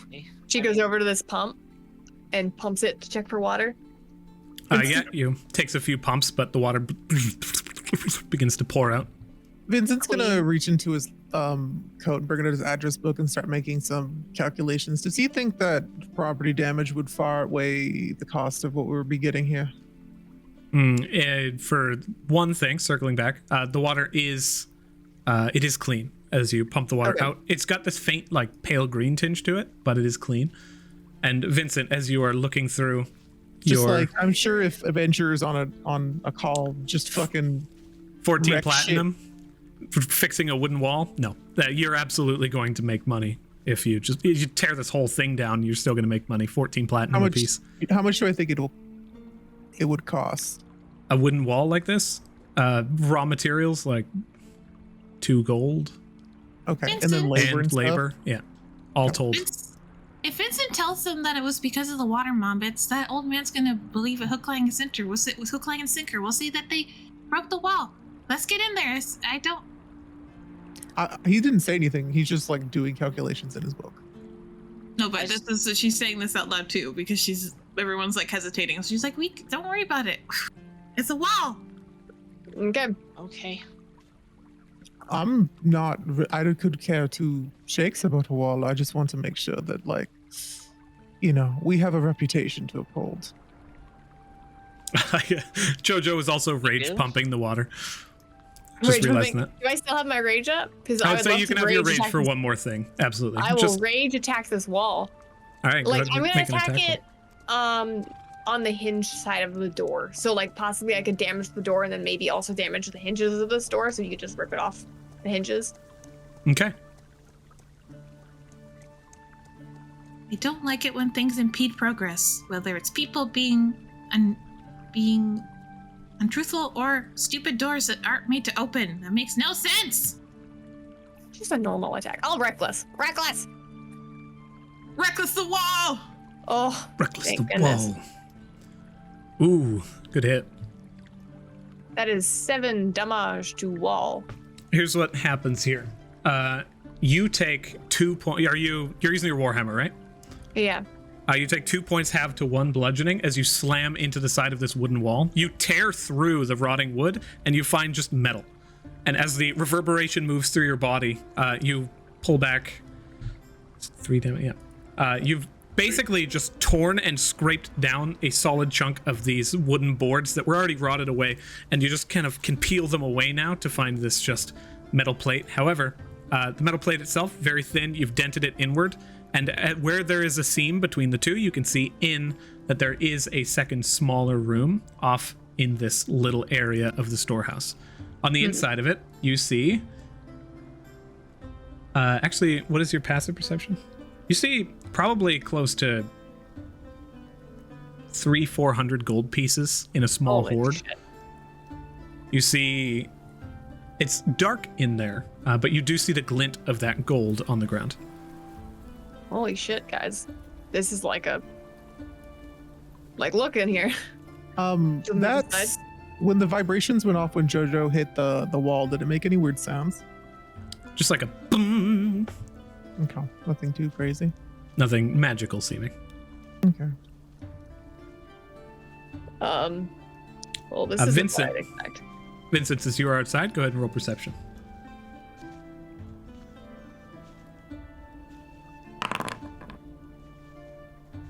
Seven. Let me roll one thing here. It was probably loud, so. Yeah, you focusing in, you hear that reverberation. Jojo, you look in, and just from the small sliver that you can see in, there's like a small hoard of treasure on the inside of this room. Well, Bolt, the part that you cracked, maybe I can make it easier to bend, make it more malleable. well, so the thing is, there's a shit ton of gold in here. I mean, So not it's super Watermobitz. weird, but like, is this part of the mission? No, not really. It doesn't seem so. Was there anything else in that room other than gold? I just want to look No, in. I just want to get in. Rock? I just want to get in there and look around. I don't really care about the money that's in there. It's not part of the mission right now. Throw in a light rock and see what you can see. I take another one of my cool rocks. I light it and I chuck it in there. It's like sneak it in between the metal plates and it falls Yeah. into the little treasure hoard. You see that it's probably like a half foot high of gold pieces that are just laid, and some scattered platinum, copper, and silver laid on the ground. You see like faintest little bit of a glimmer off of some leather, perhaps a backpack or some kind of just traversal pack. You see a faint glimmer of an orb that seems to be connected to some kind of rod. You see that there's a small hoard of not only treasure here, but perhaps some magical items at first glance. Is Yeah, I was like, oh! So you pondering your orb? I'm not sure if this is any consultation of what's going on here, but on my way back, I had a little chat with the neighbors. The people that are living here aren't quite all there. Apparently, a lot of the neighborhood doesn't really like them. Really? Because the wife seemed really nice. Some people will tell you what you want to hear at the moment. Julian, did you find anything weird when you were in here? I found this, and I go to my bag and like pull out the little wooden horse. It's it's got the initials OM on it. Which I guess maybe the M is McGuckin? McGurmick. McGurmick? At this point, Vincent, you do hear, as Killian pulls out that toy, you hear from behind you in the grapevines. Turn around. You spot Okay. an individual poking their head out the side. This What do they look like? small boy, poking his head out, has been keeping their eye on you this time from the center of the vineyard. As a little kid, pale, like blonde brown hair, big glassy eyes. It's just staring at you, somewhat thin, who just hides behind, and you can hear some mumbling between. It's just like, shut up. No, he's got, you don't, shut up. And Can then silence. I'm gonna instruct my servant to go over to them. They're like within 60 feet of me, right? They're just behind it. Yeah, they're like, as far as like 20, 25 feet away. Yeah, my servant's gonna go over next to them and just kind of like pat them on the shoulder. It gives an invisible bow, and then you guys on the inside see the fence gate just swing open. And then the kids are just like, what was that?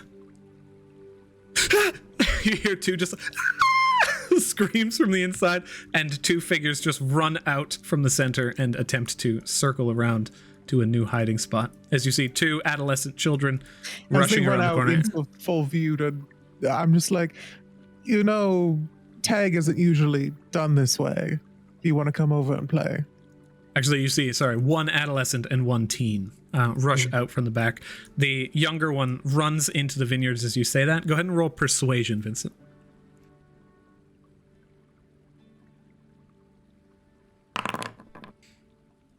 The teen just kind of like 15. just shores up and begins to move through.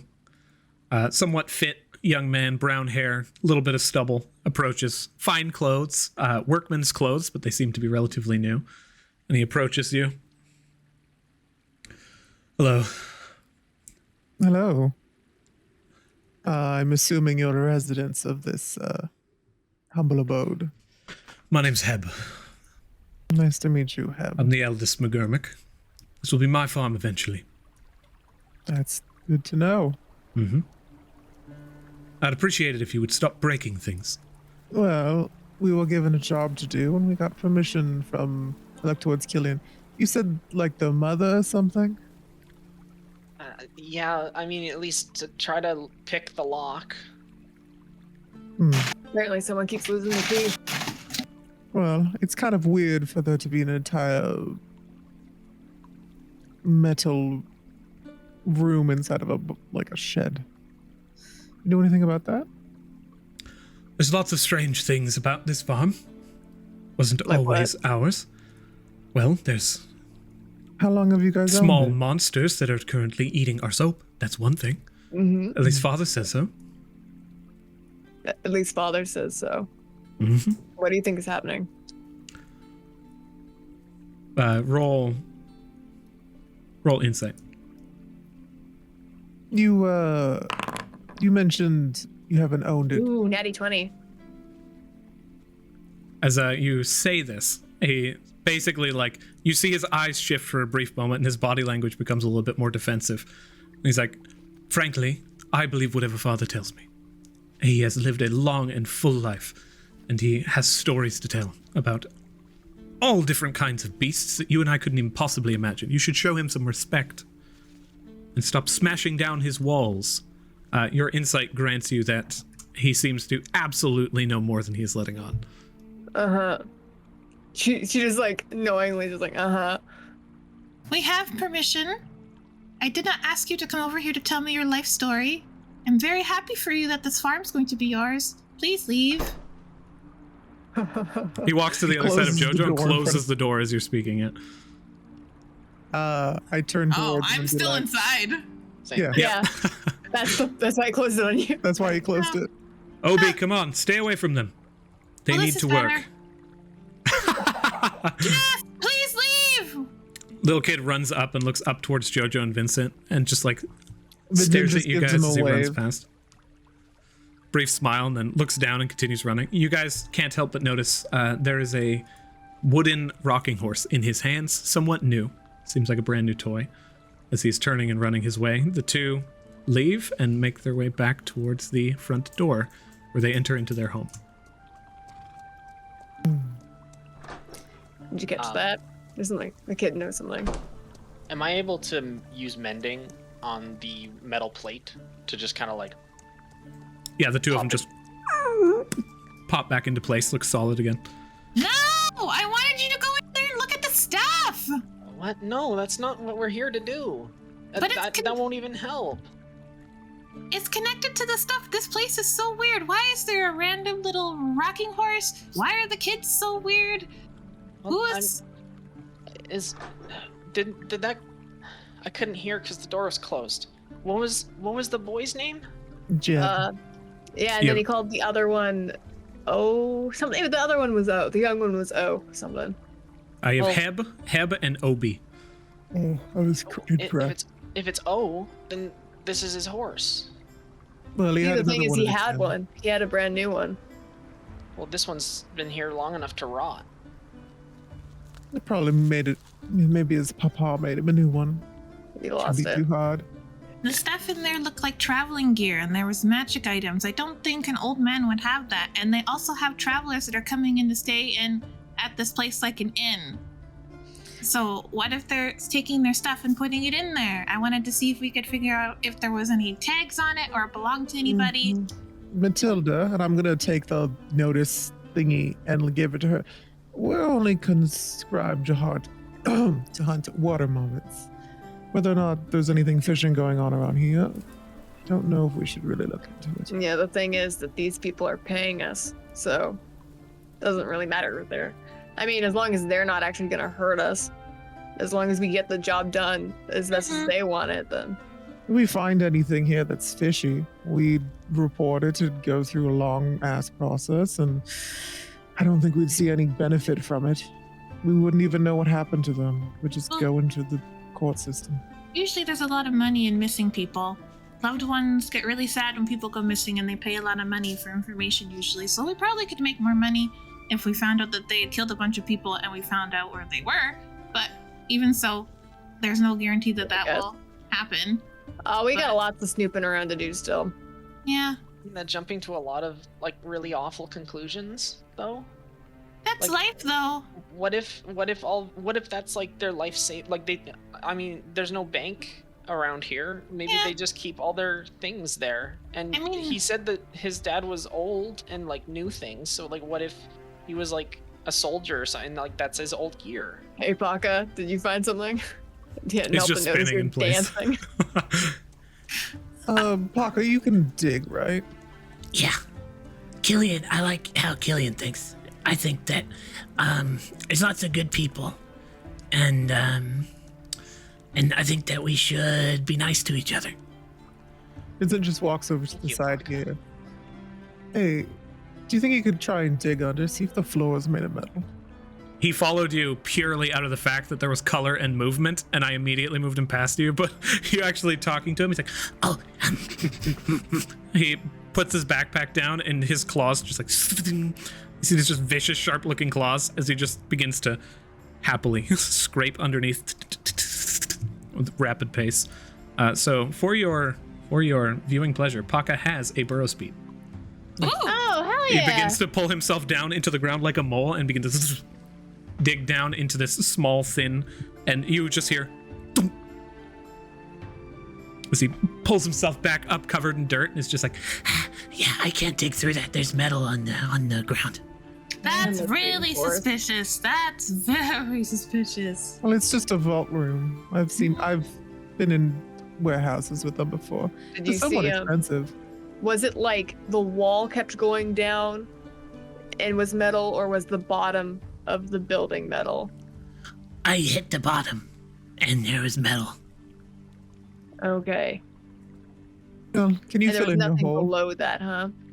Oh, there's always more down. Yeah, but there's no like secret basement where they're keeping Watermobitz. Secret he just basement. jumps back into Oh, his nice. hole and begins to dig down. Secret basement. Secret basement. Through the farmhouse. As you guys wait after about 10 minutes, Paco returns.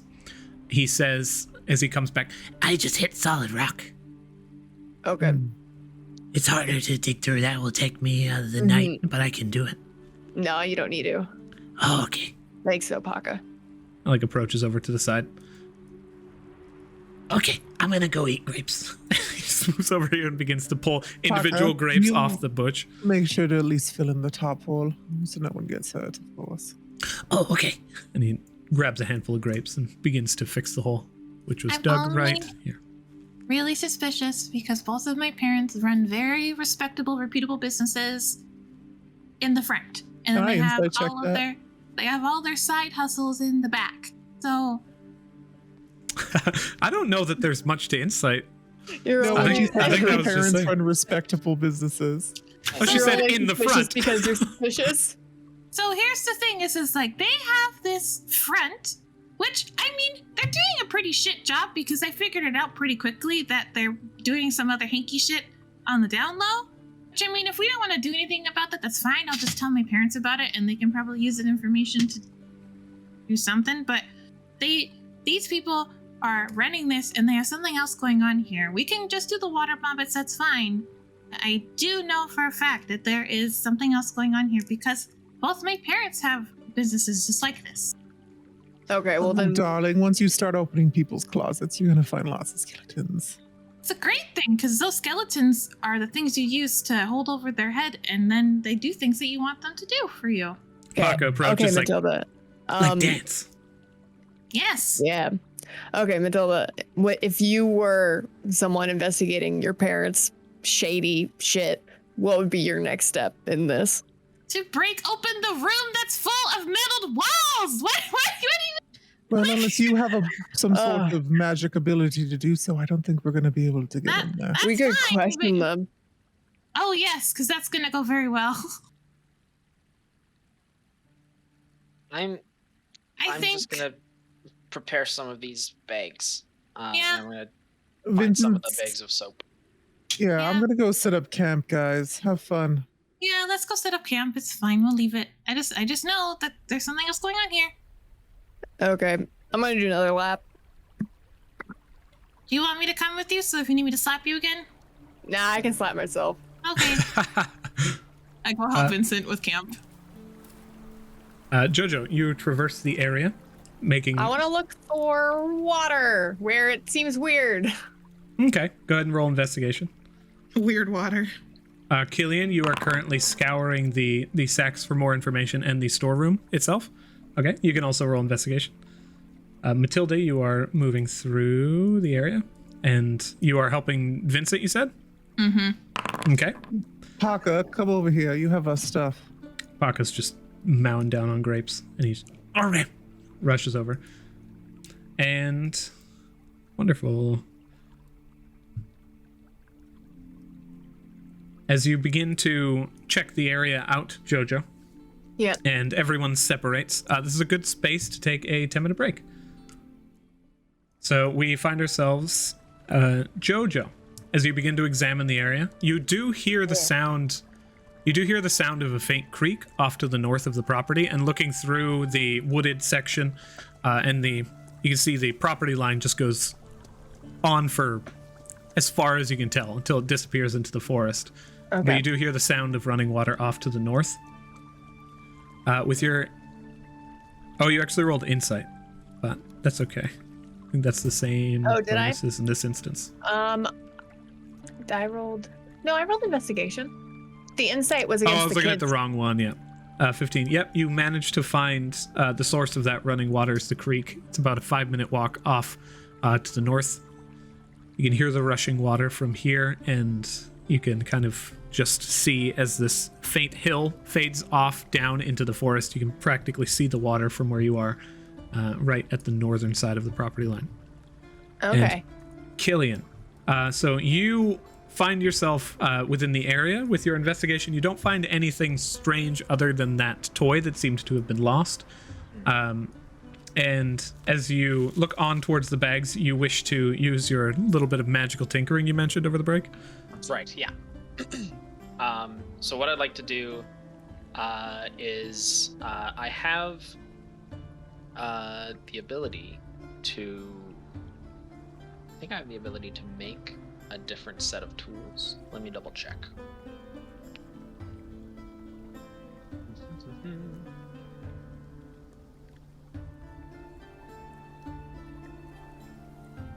Should have checked this during the break.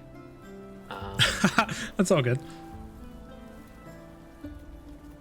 You want to... Is magical tinkering infuse item?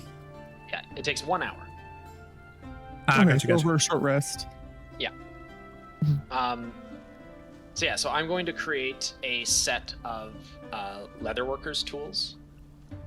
And then I'm going to use those tools to essentially like weave magic through the sacks of soap, specifically 3 of the bags.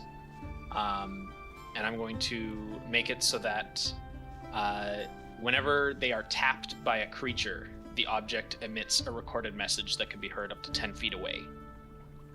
I utter the message when you bestow this property on the object. So I'm just going to say as loudly as I can, "Help! I'm stealing soap!" That's amazing. You pull the tools aside and you begin to infuse this in like a record, calling out, "Help! I'm stealing soap!" out into the open air. 3 times over, you find these 3 sacks Should of we, lavender soap and instill this message into it.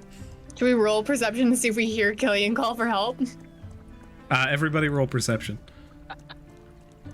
Vincent would be over there with you because he also needs to do something in the area. Yeah. He probably just looks at you while you're doing this. And it's just like, I don't even notice that you're paying attention. I'm just like, I'm so focused on like... you just start yelling out. Yeah, I'm just like, is this some sort of prank? Huh? You Oh. just yelled out for help. No, it's work. And I just just turn my head. Good, back darling. to it. Yeah. Roll dexterity. Everybody. Everyone in this instance. Yep. Oh no, the old man's gonna go crazy. Oh damn. Just a check, save. Just a straight dexterity check. Yeah. Okay. Jojo, you are the first to arrive. Killian, actually, you didn't need to roll it because you were currently there. Yeah, until that you were currently there, second. And of the other figures, Jojo, you arrive first, and then What Seelan happened? McGurmick rounds the corner as he's like hobbling down the steps. He's like, "Not my fucking soap!" And you see he's got like a rifle in his hands as he begins to Oh, approach. no. You see see two this. younger individuals, 2 humans, leave the room. These are the 2 that had entered in previously, both wielding short swords as they begin to run in, The and you boys? find this like large. I know these were the 2 people who the had previously traveler. come in for the inn. Yeah. And I as think they, at this point, Vincent's just like, "Ugh," and he'll hold up his hands as they come in, and he'll be like, "Calm down. There's no need for that," and he'll gesture at the gun. Seelan basically, you stop him basically at that point as he's rounding around. He's like, "The Muppets are here. I told you No, they was they- gonna be here." They're not here, sweetheart, not yet. We are setting some traps up, so I'm sorry if we alarmed you. Well, you keep it down. Don't be tricking me like that. My ticker can't take it. Turns, makes his way back towards the house. Can I, Opens it and is like, quickly, "This here is the false alarm." Calls out. as he's walking away, could Jojo just magical awareness and take a look at the 3 figures that came? Go ahead and roll for this one perception.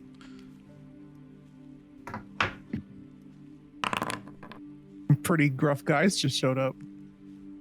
13? They're recently bathed, so you can see that they're like a little bit wet, hair's a little rugged, and as they approach, they're wearing just like small clothes, and they have each have a short sword on them.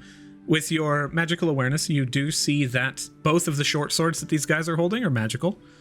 They both seem to give off an evocation enchantment, and as Seelan McGurmick leaves, you actually note that he himself seems to give off some kind of a magical effect. He has some transmutation magic on him.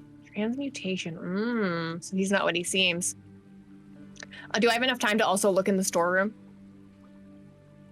Glean through. How long does it last? 12 seconds. 12 seconds with your dex. Let me check your dex check. It was 21. Yeah, you are absolutely. You look inwards towards the center. You can see. You don't see any immediate magic in the area, save for Killian and the tools that she's currently holding. And now the 3 small sacks that sit in Killian's hand. Okay. I guess once MacGuffin goes back inside, he's gonna turn to these 2 newcomers and be like, "Can I help you?" Someone called for help. We're here to help. It's a false alarm. No worries here. This guy peeks in for a brief moment. It's like, there's a goblin in the storehouse. Yeah. Hang on. She's with us. Yeah. The other one places a hand on his shoulder and is like, we saw them coming in. No, we didn't. I didn't see any goblin. Looks in. It's like, yes, we did. I assure you, there's nothing to be alarmed. Please You guys are go back into your humble abodes inside. You guys are from out of town, right? It's first time to Ashfall? You see them kind of, like, each of them reaches for their chest for a brief moment, like almost in this kind of salute form. He says, we will be making our fame and our fortune within Ashfall to become heroes. Can I roll like a history or something on that gesture? Religion check. Okay. We will be the ones that conquer this heinous tower and bring it to heal. Ooh, dirty 20. We will heal the wrongs of the world. And you can see one of them is like almost embarrassed at the statement that this other guy is saying. The one who was mildly confused is the one who's embarrassed, and the other guy who's like, we didn't see any goblins. Or we saw the goblin before. It's all right, is the one who's now kind of going off. With a natural 20, you recognize that... A dirty 20. Sorry. As you, same deal, basically. Unless you have bonuses, etc. But you recognize the salute as militaristic. You recognize it as a salute of the Altician Faithful Order. These 2 humans are in essence, though not seemingly bound, paladins of Alticia. Seemingly making some kind of a journey. And judging by their, like, just ragged nature and scars, they've seen quite a life. Nice swords. And she'll turn around and go back into the sword unit. he was literally like, yes, they were granted to us upon, and you just turn around and leave. Well, and then they just rude.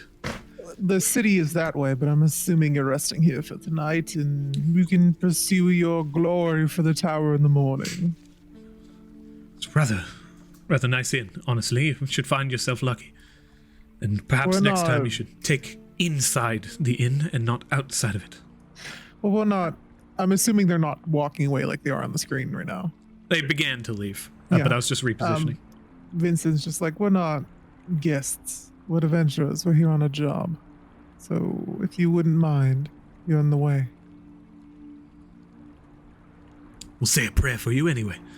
And they turn and they begin to leave. Vincent just bows at that a little bit. I just stare at them creepily as they walk by. Oh, intimidation. Because I think they're really annoying. Listening while Hey, can I talk to you guys in here? What is it, Jojo? Yeah. Hang on, let Matilda do her thing. I don't think she's gonna hear us from out here. I got a 16 intimidation.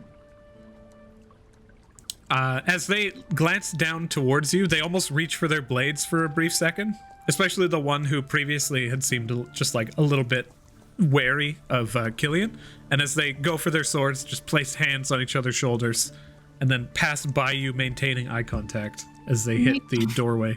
Make sure you hold each other close at night.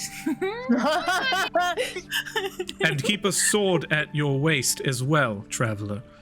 Then they enter into the house. I prefer daggers. Swords are too cumbersome. And then Hey. Jojo waiting for Matilda to return Matilda, you want to close inside. the door behind you? Okay. I slam it. Yeah, just boom. Okay, so Does Paka come in? There you go. Bianca just Paka's in. Yeah. slipped in at the last second. Okay, so, I mean, their swords are enchanted with evocation. That's not a big deal. But what's his face? The guy that the McGurmick guy, Selim? Sealan. He's just like, he's not what he seems. He's just like emanating transmutation magic. Oh, really? Yeah. Seems like the thing that I said before is actually true. Is that sarcasm? Is that the thing where was it not true? Did I do it properly? Oh, I think was so. it actually He just sarcastic? starts beginning to jump up and Yeah. down. He did it! Starts like high-fiving. Vincent just looks towards Jojo. And do you know what he is? No, I don't know. I just know that he's not what he seems. It could literally just be like he disguised himself as an old man. I don't know. Well, he doesn't have People to have their preferences. I checked. Usually we get old people that come into Mama Mal's being like, "Yeah, the demon! Bad!" And we're like, "Please leave. You're old. We don't want you here." And then they leave. I don't know why they leave. I think Mama Mal does something and then they leave. But yeah, he doesn't seem like that. I mean, if I was, I don't know. It's possible that they're just like, I just want to live a normal life, so I'll pretend to be a human. Or they're secretly a Watermobitz. Clearly human. Are they 3 Watermobitz in a trench coat? They might be. They very well might be 3 Watermobitz in a transmutation spell. That doesn't make sense. Because why would they then have a mission to bring people to get rid of the water mob? No, I'm not actually suggesting that is legitimate. Well, there's only one way to find out. Do you want me to go ask? If Mama I mean, Mal's sure. story was Vincent walks correct, out. they might eat flesh, so we're probably food. Vincent, you go up to the front door. Mm-hmm. Knocking on the front door, you hear, "God dang it, it's Frederick," on the inside as the doorway opens. Actually, he's going to, as he gets close to the door, he's going to cast Detect Thoughts. Oh, okay. So never mind. There is no "God dang it, adventurers" on the inside. Moving through, you actually hear raucous laughter coming from the inside of the home. And as you cast Detect Thoughts, within a 30-foot range? Yeah, he's gonna. I guess 30. Yeah, within 30 feet. He's gonna lean up against the wall here.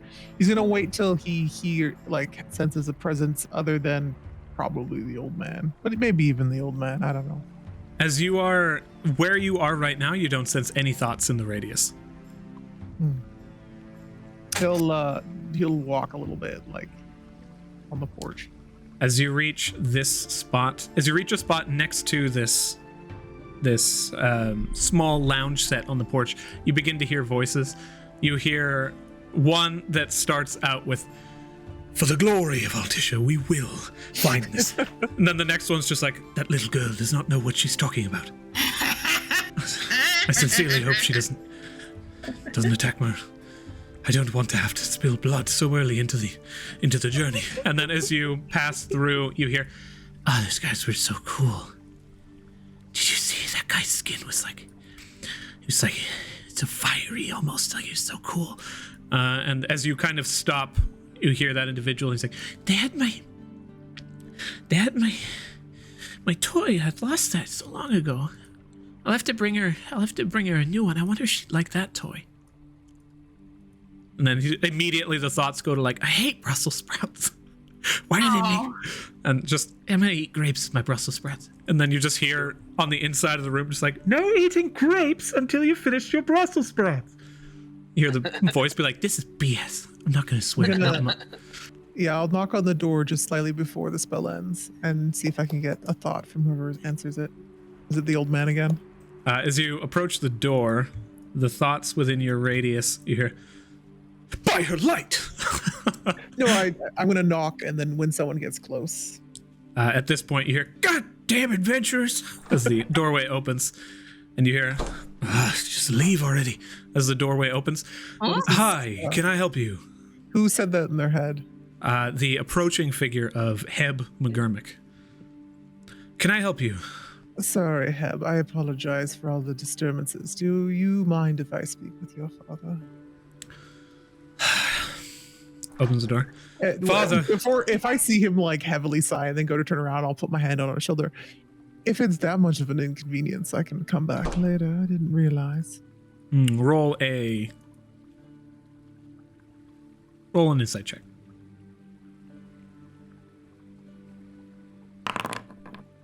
Jesus. As a 23. I pause for a second. I just say geez, and then I'll let that settle.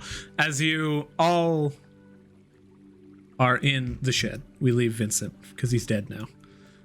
Vincent, you touch the shoulder of Heb McGurmick, and he fucking jumps and slaps at your hand and pulls back, and he makes his way to the other side of the room. He like almost collapses down onto the bench, and he just looks at you, reaches over, and like fumbles around, grabs an umbrella, and crosses it over his chest. Please don't touch me. What does his thoughts went to when I touched him? As soon as you touched him, the immediate surface thoughts were, don't touch me. That's wishy. And then like just pauses for a second. He's like, I got to find something. Can I try to dig? Ooh, you want to? Mm-hmm. All right, wisdom saving throw. Heb. Web, you're dumb. Do Be bad. dumb. Do bad. He's a teenager and he's unbound, so let's hope. What is your spell save DC at current? 13? Yeah. Well, we think he's an unbound teenager. So, you attempt to dig deeper into his thoughts, and as you do so, Heb looks on towards you, and he succeeds his save. So detect thoughts. If you attempt to dig deeper, first off, they are aware that you've attempted to dig deeper. Only if they fails, so that he knows someone in the vicinity is trying to like. I don't know how this works exactly, like what they would know, like if he knows innately exactly what the spell is and everything. But I think from the nature of the spell, they know that you're attempting to dig into their mind. In this, he stands, and as he looks towards you, holding that umbrella, basically keeping you at arm's length from it, he says, you will return to the camp. You will leave in the morning. You will tell my father whatever the hell you have discovered, but you will just remain here. I am the young master of this house, and you will respect me. Now, if you ever try to do something like that again, and he just pauses as he's thinking about his own authority, he's like, my father will hear about this. He moves over here, opens the door, and jumps into the room, slamming it. As you hear people on the inside be like, now what the hell was that? What are you yelling for? And the mumbles continue. But when I touched him, his thoughts went to only she touches me? That's where, that's where, don't you dare touch me, where she, and then kind of like, I need to find a weapon. As he was scrounging around, he's just scattered. Okay. His detect thoughts, I guess, wears off here, and then he'll head back to the group. I tried, guys. I tried. He just Draco Malfoy'd you. It's like, my father will. He opens so the door, happy. and he's just like, well, that went well. About as well as I thought it would. As you walk in, you see that I'm using Mage Hand to like carefully place the sacks in like easy to reach, but like kind of hanging over the other sack, so that's like the first one that people go to grab. Well, no one in the house likes to be touched, I'm assuming, except for maybe the visitors. But Okay, is that what you got? not exactly. Most of them are complaining about Brussels sprouts and stuff, but the teenager Heb, he did a major freak out when I touched his shoulder. Simply just didn't want him to run off again. Just a quick tap. It's almost like he has some stuff going on. Also, I don't know if you missed it, but the youngest was like, "Oh, I want to get that toy back, so maybe she'll like it." So he wants to get the other rocking horse back to give it to another girl, which we haven't seen. There's probably someone else in the house we haven't met. He keeps referring to a she. Says only she touches him. Okay, new theory. You guys are gonna love this one. Water dryad. The kid and the water dryad make out at the store shop. And then to cover it up, the kid just steals some soap. That's my... I'm gonna go check out the... Could a water dryad use soap? I don't know. Could the mom be a water dryad and be like using his family? I don't know. This hypothesis has gone way off the rails, in my opinion. I think it's a good one. I like it. Well, let's go set up camp. They're kind of pissed at me, by the way. I may have done a little bit of something I shouldn't have, but it was fun. Okay. I just want to go check out the stream north of here, and then I'll be right back to the camp. I'll join you. Yeah, you guys want to come? Sure. Well, actually, I'm gonna go sit down at camp. Paka, can you join me? You have my wine. Yeah. Can I have some wine? You can have a sip. You mow yes. down on all those grapes, you're gonna get indigestion. Oh, you don't know the glory of the grapes. These ones are not red grapes. He also instructs him to take his 2-person tent out of his bag and start setting it up. He so fucking happily does so. I kind of stand as a midway point and try to make sure that if you were on the second floor, you could see me from one of the windows, and I could just like periodically stare at the windows, just hoping one of those dudes that I told to sleep together very tightly looks out the window and just sees me creepy standing in a field, being small and scary. As you encircle the area, you can take note. Let me go ahead and just pop this up. On the second floor, the windows themselves, the vast majority of the second floor of the house does not actually have any windows. And as you glean in through them, all of the windows on the second floor lead into hallways and not rooms, save for what seems like 2 windows on the top that are closed. The entire second floor seems to be very difficult to see. The only area you do spot is this dining hall that seems relatively well furnished. There are these large bay windows the curtains are drawn open. And as Killian and Jojo, you make your way to the north. A short jaunt through a little packed path leads you to a river. Little river stones dug down into this area that almost seems to be actually masoned to look nicer, with this still natural feel. Digs all the way down to the west and just continues. It's a creek currently, but it opens to a river further down, my apologies, and continues off to the east as well, into the forest. I'm gonna start, I guess, looking for...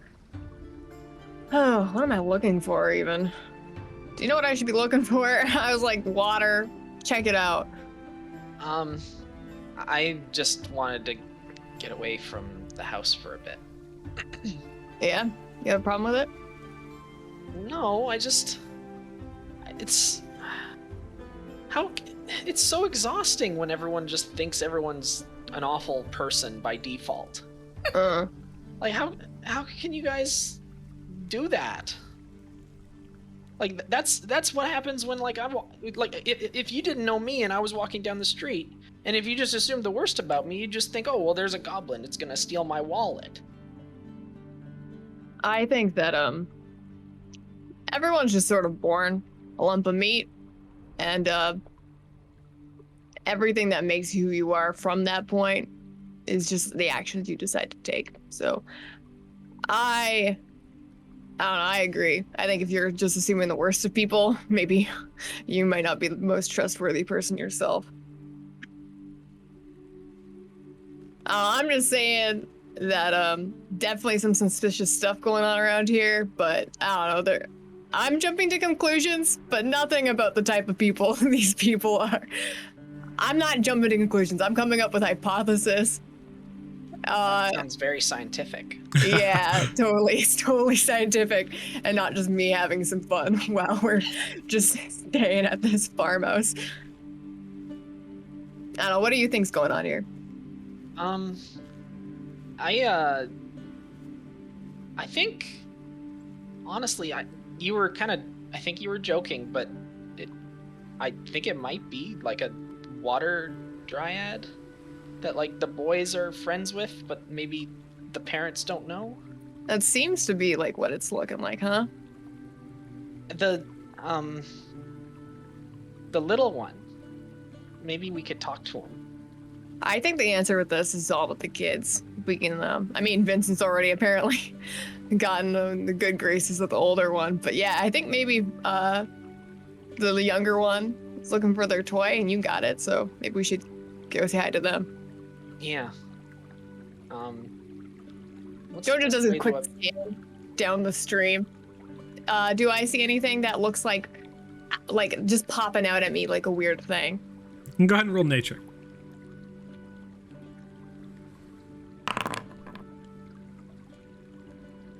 $14? Where the river opens up and begins to travel. You went down a little hill to make it to where you are, and the hill itself is sloped, so you guys are standing on a sideways decline. To the east is downhill. To the west is uphill. And though the river is coming down where you are right now, the creek, it's incredibly thin for how wide the waterbed actually seems to be.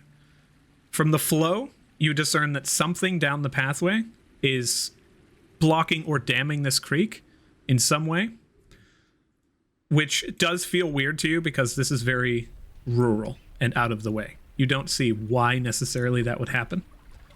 There's certainly no creatures that build dams native to this area of Aboria. Sorry, were you saying something just now? Huh? Sorry. I don't remember. All right. You want to go upstream a little bit? I think there's something blocking the water. I just want to give it. Sure. Yep. And we start walking that way. Okay. The night begins to fall, and you guys find yourselves in all but darkness as you begin up this forest path.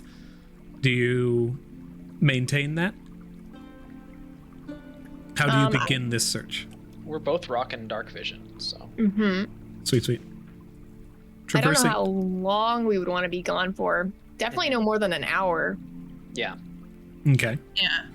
I was going to say, as you guys do make your way down the path, if the hour is your uncomfortable cutoff, then I would say at the half-hour mark, as you follow this river to the north, you actually see a second river connects into it that the water is raging from, and that water begins to eventually trickle down to the thin creek that you had initially found. There is a second river path that leads off deeper into the forest that is all but dry. Seems like two rivers fed into one, but now only one of them feeds in. Okay. So there's a raging river, and it splits off. Or no, there's two that feed. There's two that are supposed to feed into this, but one of them's completely dry. Correct. Okay. Do you want to keep going and see what's just blocking this thing? It's maybe nothing, but I mean, water is part of this. I mean, yeah, we have a way to reach the rest of them so they don't think we've just disappeared and then start killing everyone in the house because they think they've captured us and eaten us? No, I don't have a way to message them. Okay. Sure. I mean, I have the trap. Hopefully they hear it. And I mean, nightfall's only just fallen. Maybe let's go for another half hour. Sure. Yeah. Lead the way. Okay. And meanwhile, we return to the McGurmick farm, where Vincent, you have begun to set up camp. Once again, from the doorway, you actually now see the individual, the young child, staring out the window towards you in the front sitting room, as his mother approaches and takes a hand on his shoulder and pulls him back into the house. Oh, On the could second, I have done something in the meantime? Absolutely.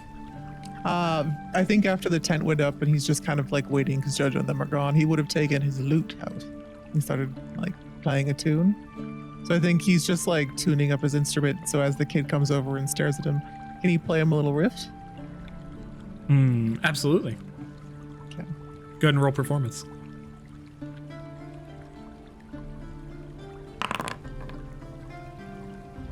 These rolls today, everyone.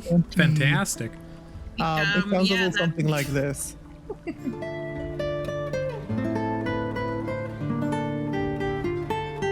Ooh. Kid's sitting there as the mother approaches and places a hand on his shoulder and pulls him back into the house. You see she looks out towards you, and with a look of just this, she's now wary of the situation. It seems like the elder teen has kind of revealed this information that you seemed to have done something odd. And then she kind of closes the windows on the bottom floor. On the second floor, you see those two adventurers standing on the, or adventurers. You see those two Altician knights, as far as you can tell, standing on the second floor. They closed the windows. They absolutely clocked you too, Matilda. They were like looking out, and you were basically standing like in the cornfield in order to be seen in the most creepy way possible. And then they just draw the curtains on both the north and south side of the house, so that the vision into the house is all but completely blocked off. And as you begin to set up camp, anything that you and Matilda do in the meantime? I want to walk up to Vincent, and I walk up to where he's like sitting and playing, and I say, I'm gonna go sit inside the weird metal closet wood thing. I'm gonna sit in there, and is she insinuating that she's gonna try and sit inside the vault that we haven't been able to get in? I'm gonna sit on the outside of it. It's just a weird building. I'm just gonna sit and watch the weird wet floor. And I was wondering if you could watch the house. If you look upstairs, there's no windows in any of the rooms. And that's really weird because there's supposed to be an inn, and usually a lot of inns have like really nice windows so you can have a view. It just seems really odd to me. So if you could keep an eye, you probably can see if the lights are on, shadows and shit moving around. So if anything looks hinky, come get me and we can go in the house. Vincent just nods. My eyes are ever vigilant. I trust you somewhat. I'm gonna go in the shed and look for Watermobitz. Okay, if you need me, you'll have to scream real loud. Just yell out the code word, darling, if you need help. What the heck's the code word? Vincent just smirks at that. I think Killian made a good one. Just yell soap, help. It seems to attract quite a bit of attention. Okay.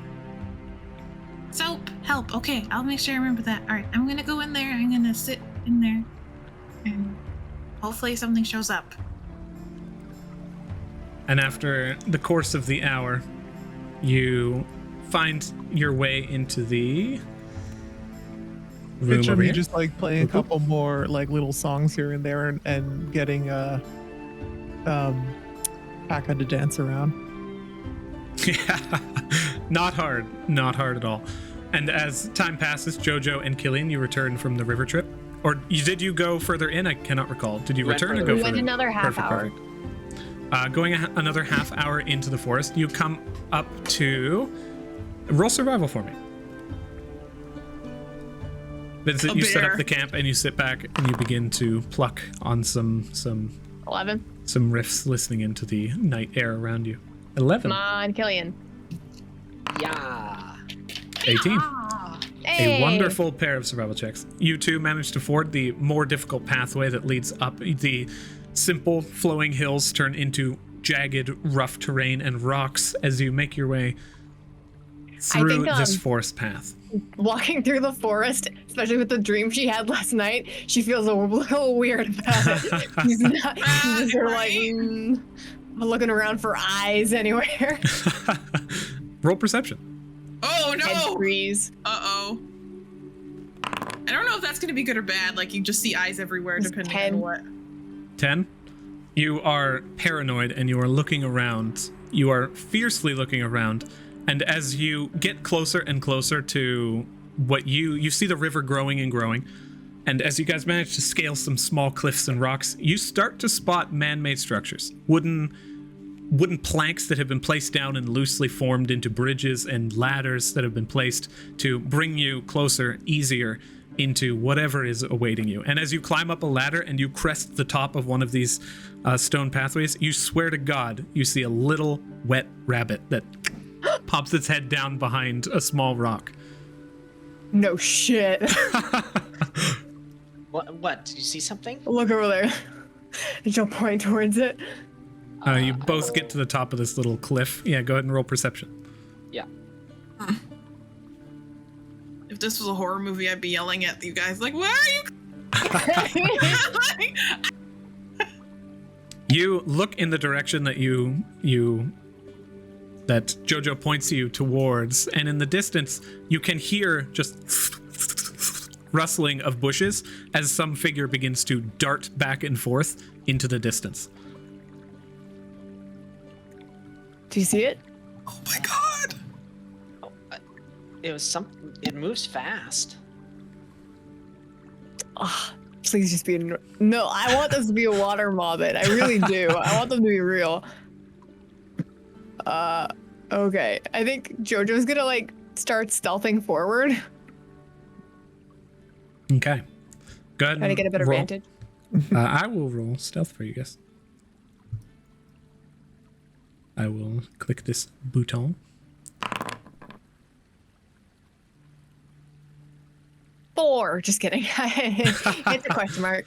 Not a bad guess. Not a bad guess at all. Let me go ahead and roll stealth for Killian, please, and thank you, Boop. You should get disadvantage. Disadvantage on stealth? Okay. Go ahead and roll this one and then just do another d20. I feel like Oh, I thought it should have sent you one. Go ahead and if you click the little ninja icon in your box, you can then roll a hidden check. Okay. I feel like you guys are going to die. Well, No, Maybe. we'll be fine. No. well, there's no sending in this game. Plus that. Excellent. So the two of you make your way in and beyond. You see the forest gets incredibly thick, incredibly dense as it just begins to sprout with life. Trees grow slightly larger. You can see, Jojo, as you're looking around like scared, wondering if there's eyes anywhere. Killian, you managed to spot a tree that looks like it has these 2 eye holes and this one distended mouth leaning downwards and sap dripping out of all of them as though it's crying and drooling. Moving through, the trees themselves get slightly gnarled and the branches almost seem to have stitched themselves together in a way to make passage impossible for you. Is this normal?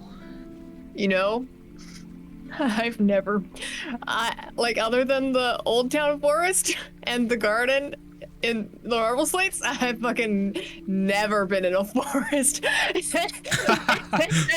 And I've never been out of the city gates, the city, limits before. Okay. I'm gonna, Killian's gonna cast heroism on herself.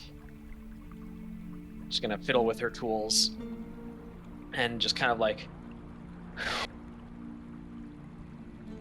okay, well, we can either turn around or we can bust our way through. But if we bust our way through, then let's say that it's a water nymph, like you said, or something like that, it's not gonna like us wrecking up the forest, probably, right? Yeah. I don't know, we've gone pretty far. Do you think we should go back and just spend the night at the camp and then in the morning we can just come back here, maybe? I think that's probably a good idea. Okay, let's head back. Okay. When you cast heroism on yourself, all I could picture was I cast white people in a horror movie on myself. Spooky forest? Oh, it's just like in every horror movie. There's a bunch of white people in it that are like, oh, spooky Relax, basement. dude. There's no one here for miles. It's okay, the generators. No, let's go. No. It's just an old lake. We can totally just strip down and hop in. As you return, you guys take yet another hour and cresting basically the middle or the beginning of the night as darkness has completely fallen around you guys. You find the sparse campfire that has been set by the rest of the party. I was just going to say about a half an hour into them coming back, because they went over what Vincent, they said they'd be like an hour or so. It's been way over that. So Vincent would have probably stood up and started heading in that direction, and then we would have crossed paths. Okay. You guys meet about a brief jaunt into the forest where the rivers meet at that point. He just looks down at his shoes and he's like, so did you find anything? It gets pretty creepy up the way. There's something blocking the water, but we didn't get up far enough. It started getting creepy up there. It's pretty far up. You guys afraid of the dark? Not No. right now. Forests aren't my favorite thing right now. I guess there's a little bit in everyone. And he'll walk back over to the camp. You guys We did coming? see little things in the bushes and the water. I could have sworn I Like saw a a Watermobitz. gopher, Actually, or- I'm not even joking. Sorry, what did you say? I could have sworn I saw a wet rabbit. That's all. Are you sure it wasn't the trees? Or like a I'm sure or a it shrub? wasn't a tree, but Vincent will keep walking back to the fire. So as you guys make your way back to the camp and you begin to rest for the night, just to get this clear, Killian, for your spell, the sound that you create can only be heard for 10 feet around the area. So you know you would have to be within 10 feet in order to see if that went off. However, Matilda is currently staying in the storehouse. Are you kind of like sitting on the sacks, or how do you maintain your place in the storehouse? Okay, so you're Yeah. sitting there kind of just like nestled into the dark.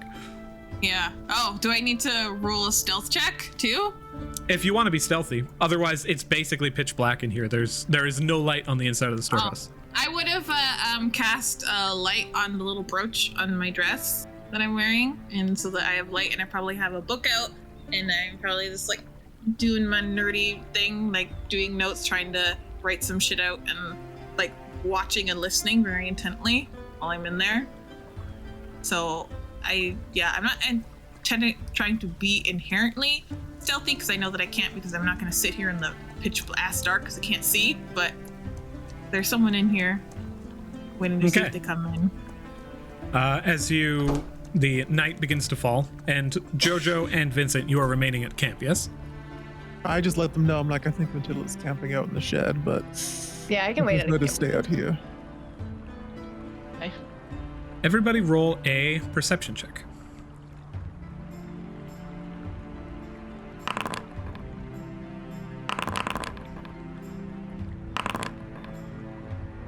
Oh my Oh, gosh, Oops, Matilda. I'm still doing ninja rolls for some reason. You got to set it back to the D20 instead of the ninja. Yeah. What was it, Adrian? You can reveal Killian it. rolled a 15 perception. Okay, not bad. Everybody but Matilda. Yeah, I know. You hear a loud and raucous sound coming from the other side of the home where the storage shed is not. And the sound you hear just as something seems to be moving through the western crops and the farm fields. You hear thud, thud, thud, the sound of something repeatedly slamming against the western wall. I think Jojo's gonna immediately start looking it. Why can't I we run just as have a well. normal estate? Why do farms need to be so weird? All of you guys roll dexterity. Saving throw? Just straight dexterity. If you have proficiency in athletics, you actually can roll athletics instead of this one. If it was athletics, it would have been a. Hang on, instead of +1, it would have been +4. So 22. 22. Over Paka on the way over. You guys run to the western side of the home in enough time to spot a single figure, very short, very lithe. You see the faintest glimmer of yellow cresting the top of their head in the darkness, with a torch that snuffs it out just as you guys begin to approach, and they begin Oh, I to see run them. off into the north. In your dark vision, with your How far are dexterity they check, away? you actually spot the figure with your perception. Jojo, you also have dark vision. Yep. As you guys approach, you spot the figure of the elder Heb McGurmick immediately attempting to trounce out the torch in order to obscure himself in darkness as he begins to move into the farm crop fields out of If your he's- guys' view. If he's in my dark vision, he's within 60 feet. I'm going to command him to stop. Okay. As you etch out these magical words and you call out for the spell itself, you call out your command. And as- I'll move really fast towards him because I know it only lasts a couple seconds. Jojo, you're probably going to want to grab this one. The figure does not stop. He continues moving into the farm fields. Jojo will follow. I think she's gonna try and keep pace, not necessarily tackle him. She's just gonna try and like keep pace with him, and maybe if she can, no, she's not gonna try and like make it seem like he lost her. So here's what happens. I added an accidental +3 to my roll. As you call out your command to stop, he is mid-sprint, hits like one stride, and then just freezes, and his entire body just thuds into the dirt and begins to just skid slightly as he stops against these husks of corn that are like full bloom. Meanwhile, Matilda, the doorway opens. And a small figure approaches, eyes wide, as they see you standing, like light glimmering out. Oh, I'm sitting and looking, like writing my book. Slowly, they just close the door. Looking over as the light shines on their face, you see the younger Obi McGurmick. Oh, hello. Who just closes the door, and you just hear footsteps running off. Oh. Man! And I run after the small child. Roll dexterity against this small child. And if you've ever chased a small child, it's not easy. I feel that. It actually isn't all that bad. I've chased many a small child in my day. You just gotta know how to juke them. Out of context quotes. Yes. Yeah. I am a preschool teacher. Oh, that was a deception check. Oh, deception? Did I roll deception by accident? Yeah, so it's 17 plus whatever your dex is, which I think with this, you see them turn, run, as they slam one foot into the small hole that Paka had built before and has very hurriedly attempted to cover in. He just slams into the ground, and you manage to approach and pick the little child up. And he just looks over towards you. Please don't tell my mom. Don't tell my dad. Don't tell anybody. Please just let me go. They have no authority over me, so don't worry. I'm not going to tell them anything. Why are you here? Don't tell them that. Hey, just... Hey, can I... Nothing? Smiles. Shit-eating grin. On the other side, you see the teen that is basically just now coming out of this strange effect stands up, and as you guys all approach and encircle him, he's like... Is it Heb? Yeah. What do you think you're doing? What do you think you're doing? Just go home! Stop it, leave me alone! Hey man, we're just here. We were hired Get for your a dad job. stopping about the Watermobitz, okay? Father, help! He begins to cry out. Help! Other adventurers, help me! The tiefling's attacking me! The half-orc is attacking me! We're just... Jojo, do you want to, like, help him up or something? He's already standing. Oh. It might not be for long if he keeps on acting like a fucking dickwad. Roll intimidation. Well, that would be counted to the point of what he's shouting, but... Not good. I don't think I've ever rolled good on intimidation. He stands and he's looking towards the lot of you, and he's like, kind of just almost... Now, I think you don't understand how powerful our family really is. We'll buy and sell your whatever family you're from. I will find it. I will take out my anger on you if you do not let me leave. And you can see in his face this anger that seems like, Vincent, with your passive alone, it seems out of the ordinary.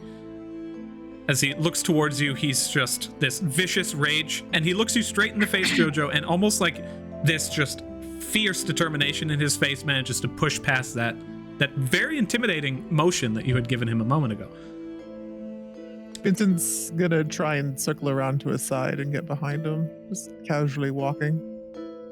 It might be better if you work with us. We don't need to be enemies, darling. I'm gonna use magic awareness again. You spot on him that there is a faint enchantment. It's there, and from this enchantment, you could almost feel like a tether pulling him in a direction that would lead towards that strange portion of forest that you had seen before. Fades off after the 60-foot range, but almost like a thin, weedy branch, it fades away. Looking towards Vincent. He's enchanted. How about we go see your girlfriend? At the mention, his mouth drops open slightly. Matilda, you are currently holding this small child in your arms as he's kind of just like, please don't tell anybody, please don't tell anybody. I hear like yelling going on, so I move to go behind the house to hide him. And we're gonna go hide over here so no one finds us. And I go like kind of like behind the house, so away so that they can't see us in the lawn. Boop, boop, boop, boop, boop. I have too much stuff. So yeah, I like tuck around here so they can't see us from the house from any of the windows. And I put the child down and I say, you know, my mama and my pom-pom, they run a store, but it's really not a store. They do other things. I have a funny feeling that this place is like that. Your parents run a farm, but it's not really a farm. You know, you and I have a lot in common. It's really hard to keep those kinds of secrets.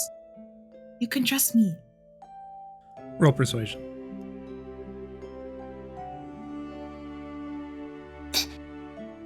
Come on, Matilda, you can do it! Please don't roll poorly. You've been doing shit all night.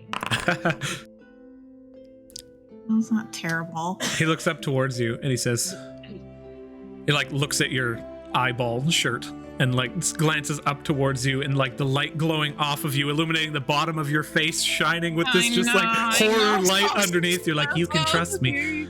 He looks at you and says, you're weird. Yeah. I like you. Oh, thanks. She really likes the lavender soap. Who is she? She's really pretty. Do you want to meet her? I would love to. You know what? I don't like boys a lot. I think girls are really pretty. So I think I'd probably like to meet her. He nods. He's like, you're right. Yeah. He's like, okay, help me grab as much soap as I can. Okay. Okay. Come. And we go. Does Matilda know which ones aren't I trapped? don't think so. She wasn't in the room when you trapped them. No.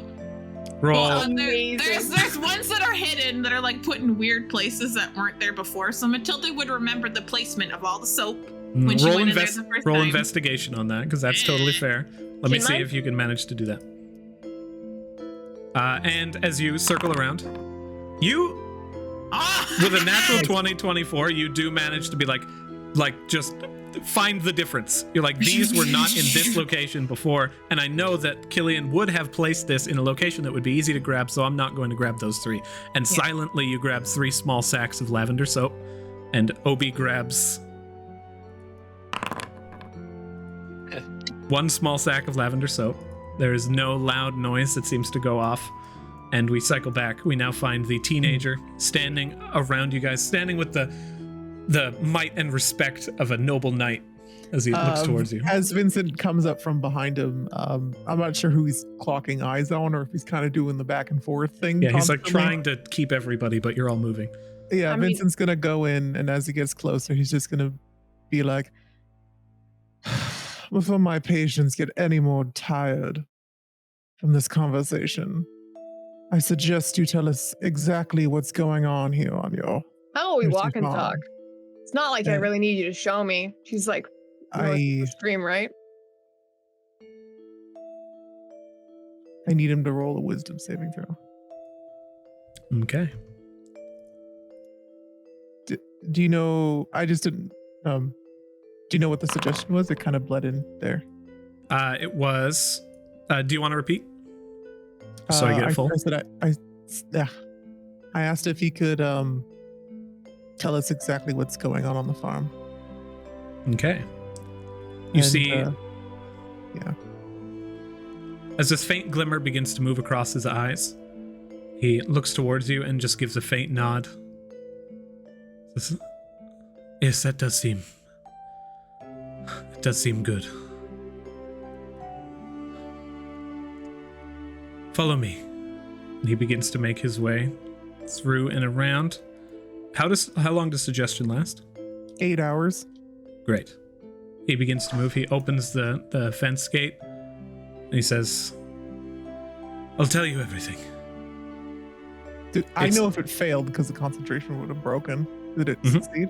You are certain that the spell itself has gone, and it is currently active as the energy fades across his eyes, and he just takes this kind of stance, almost soulless for a brief moment, and then shakes his eyes. He's currently charmed by you, Jojo. As this occurs, that enchantment lifts off of him, and as you move through Vincent alongside him, he says, "There are no Watermobitz.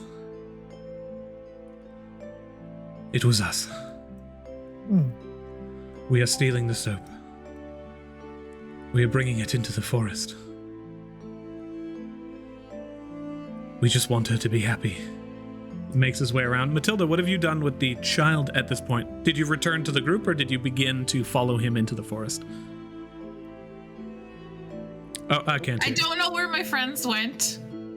And I figure they'll probably find me eventually. So I slowly walk with the child in the direction, just slowly meandering, because it's a small child.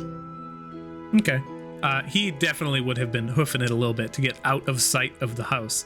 Yeah. But following along with him, the rest of you manage to come around. Also, if they spot me moving, I have my light still. So I'm pretty visible in the distance as well. He approaches and he says, Dark vision only goes out to 60 feet. But I guess, 60 yeah, feet. I don't know how your light only goes out to 20 feet, so. you can spot it at most distances, so. The light shining out around the corner, you can see as you guys round it. And Heb says, "You must not hurt her. Nothing bad must happen to her. She is all we have." And who is she? He looks you dead in the eyes and says, "Quaria." And that is where we will end today's session. All right. Looking onwards towards the next leg of this journey of Watermobitz. Jojo, you sit there and you're just like, "I saw a mobbit. I know I saw a mobbit." The forest holding you guys back. I'll say this. I'll do one quick thing. Everybody roll perception, except for Matilda. 3, 4, Also, 8. he doesn't need to act like a Wow. zombie like he is now. He's still himself. No, I know. It was only that initial kind of like shock of the spell Yeah, to say, he yeah, just that's seems kind of odd now. Good not perception himself. checks. As you guys all madly fail your perception, I absolutely will retcon that you saw Matilda, and Matilda, you begin to make your way down to the forest. In the time that passes, we whether didn't see her or we saw her. you did not manage to see her, with those perception checks, 3, 4, and 8, the light kind of shines out, and you and the small boy make your way up the forest, up the trodden ladders that they themselves have built, and the wooden pathways, and you take side little paths that they're fully aware of that get you little bits of sneaky secret ways forward faster than the other children might. Without knowing about these pathways, you never would have spotted them. And as you begin to approach, you see those trees, hands with the branches closed. It just begin to fade out and away. The crying trees, you almost hear the faint creaking as the heads begin to turn slightly towards you. And he says, She's past here. "Come on." As he makes his way in, you see a massive dam formed of hundreds of fallen trees placed in the center of a massive lake, bubbling purple soap suds building up on the top and the corner as hundreds and hundreds of bars of lavender soap sit around the edge of this Oh my very God. fine-smelling little pond. So many. And as you look on towards this pond and you begin to approach, you see the bubbling head breach the surface of the water as it looks towards you, and bloop, pop back underneath as this lavender purple hair begins to pull down. It's a wonder, isn't it? Like the Looks like some kind of Oh, water creature, some kind of water woman. wow. I can't believe my shot in the dark was pretty fucking accurate. And as you both begin to approach, that is where we'll end Oh, today's can session. I ask one thing before I forget to ask it next week to this kid who suggested to tell us everything? Mhm. What's your dad? Seelan McGurmick, No, but what is entrepreneur supreme. And you see this just he? He's got transmutation on him. What's he doing? He's a retired adventurer. He casts haste every now and then to make sure that he can get around comfortably. Okay. You will respect my father as he That's pretty sick. continues to make his way through.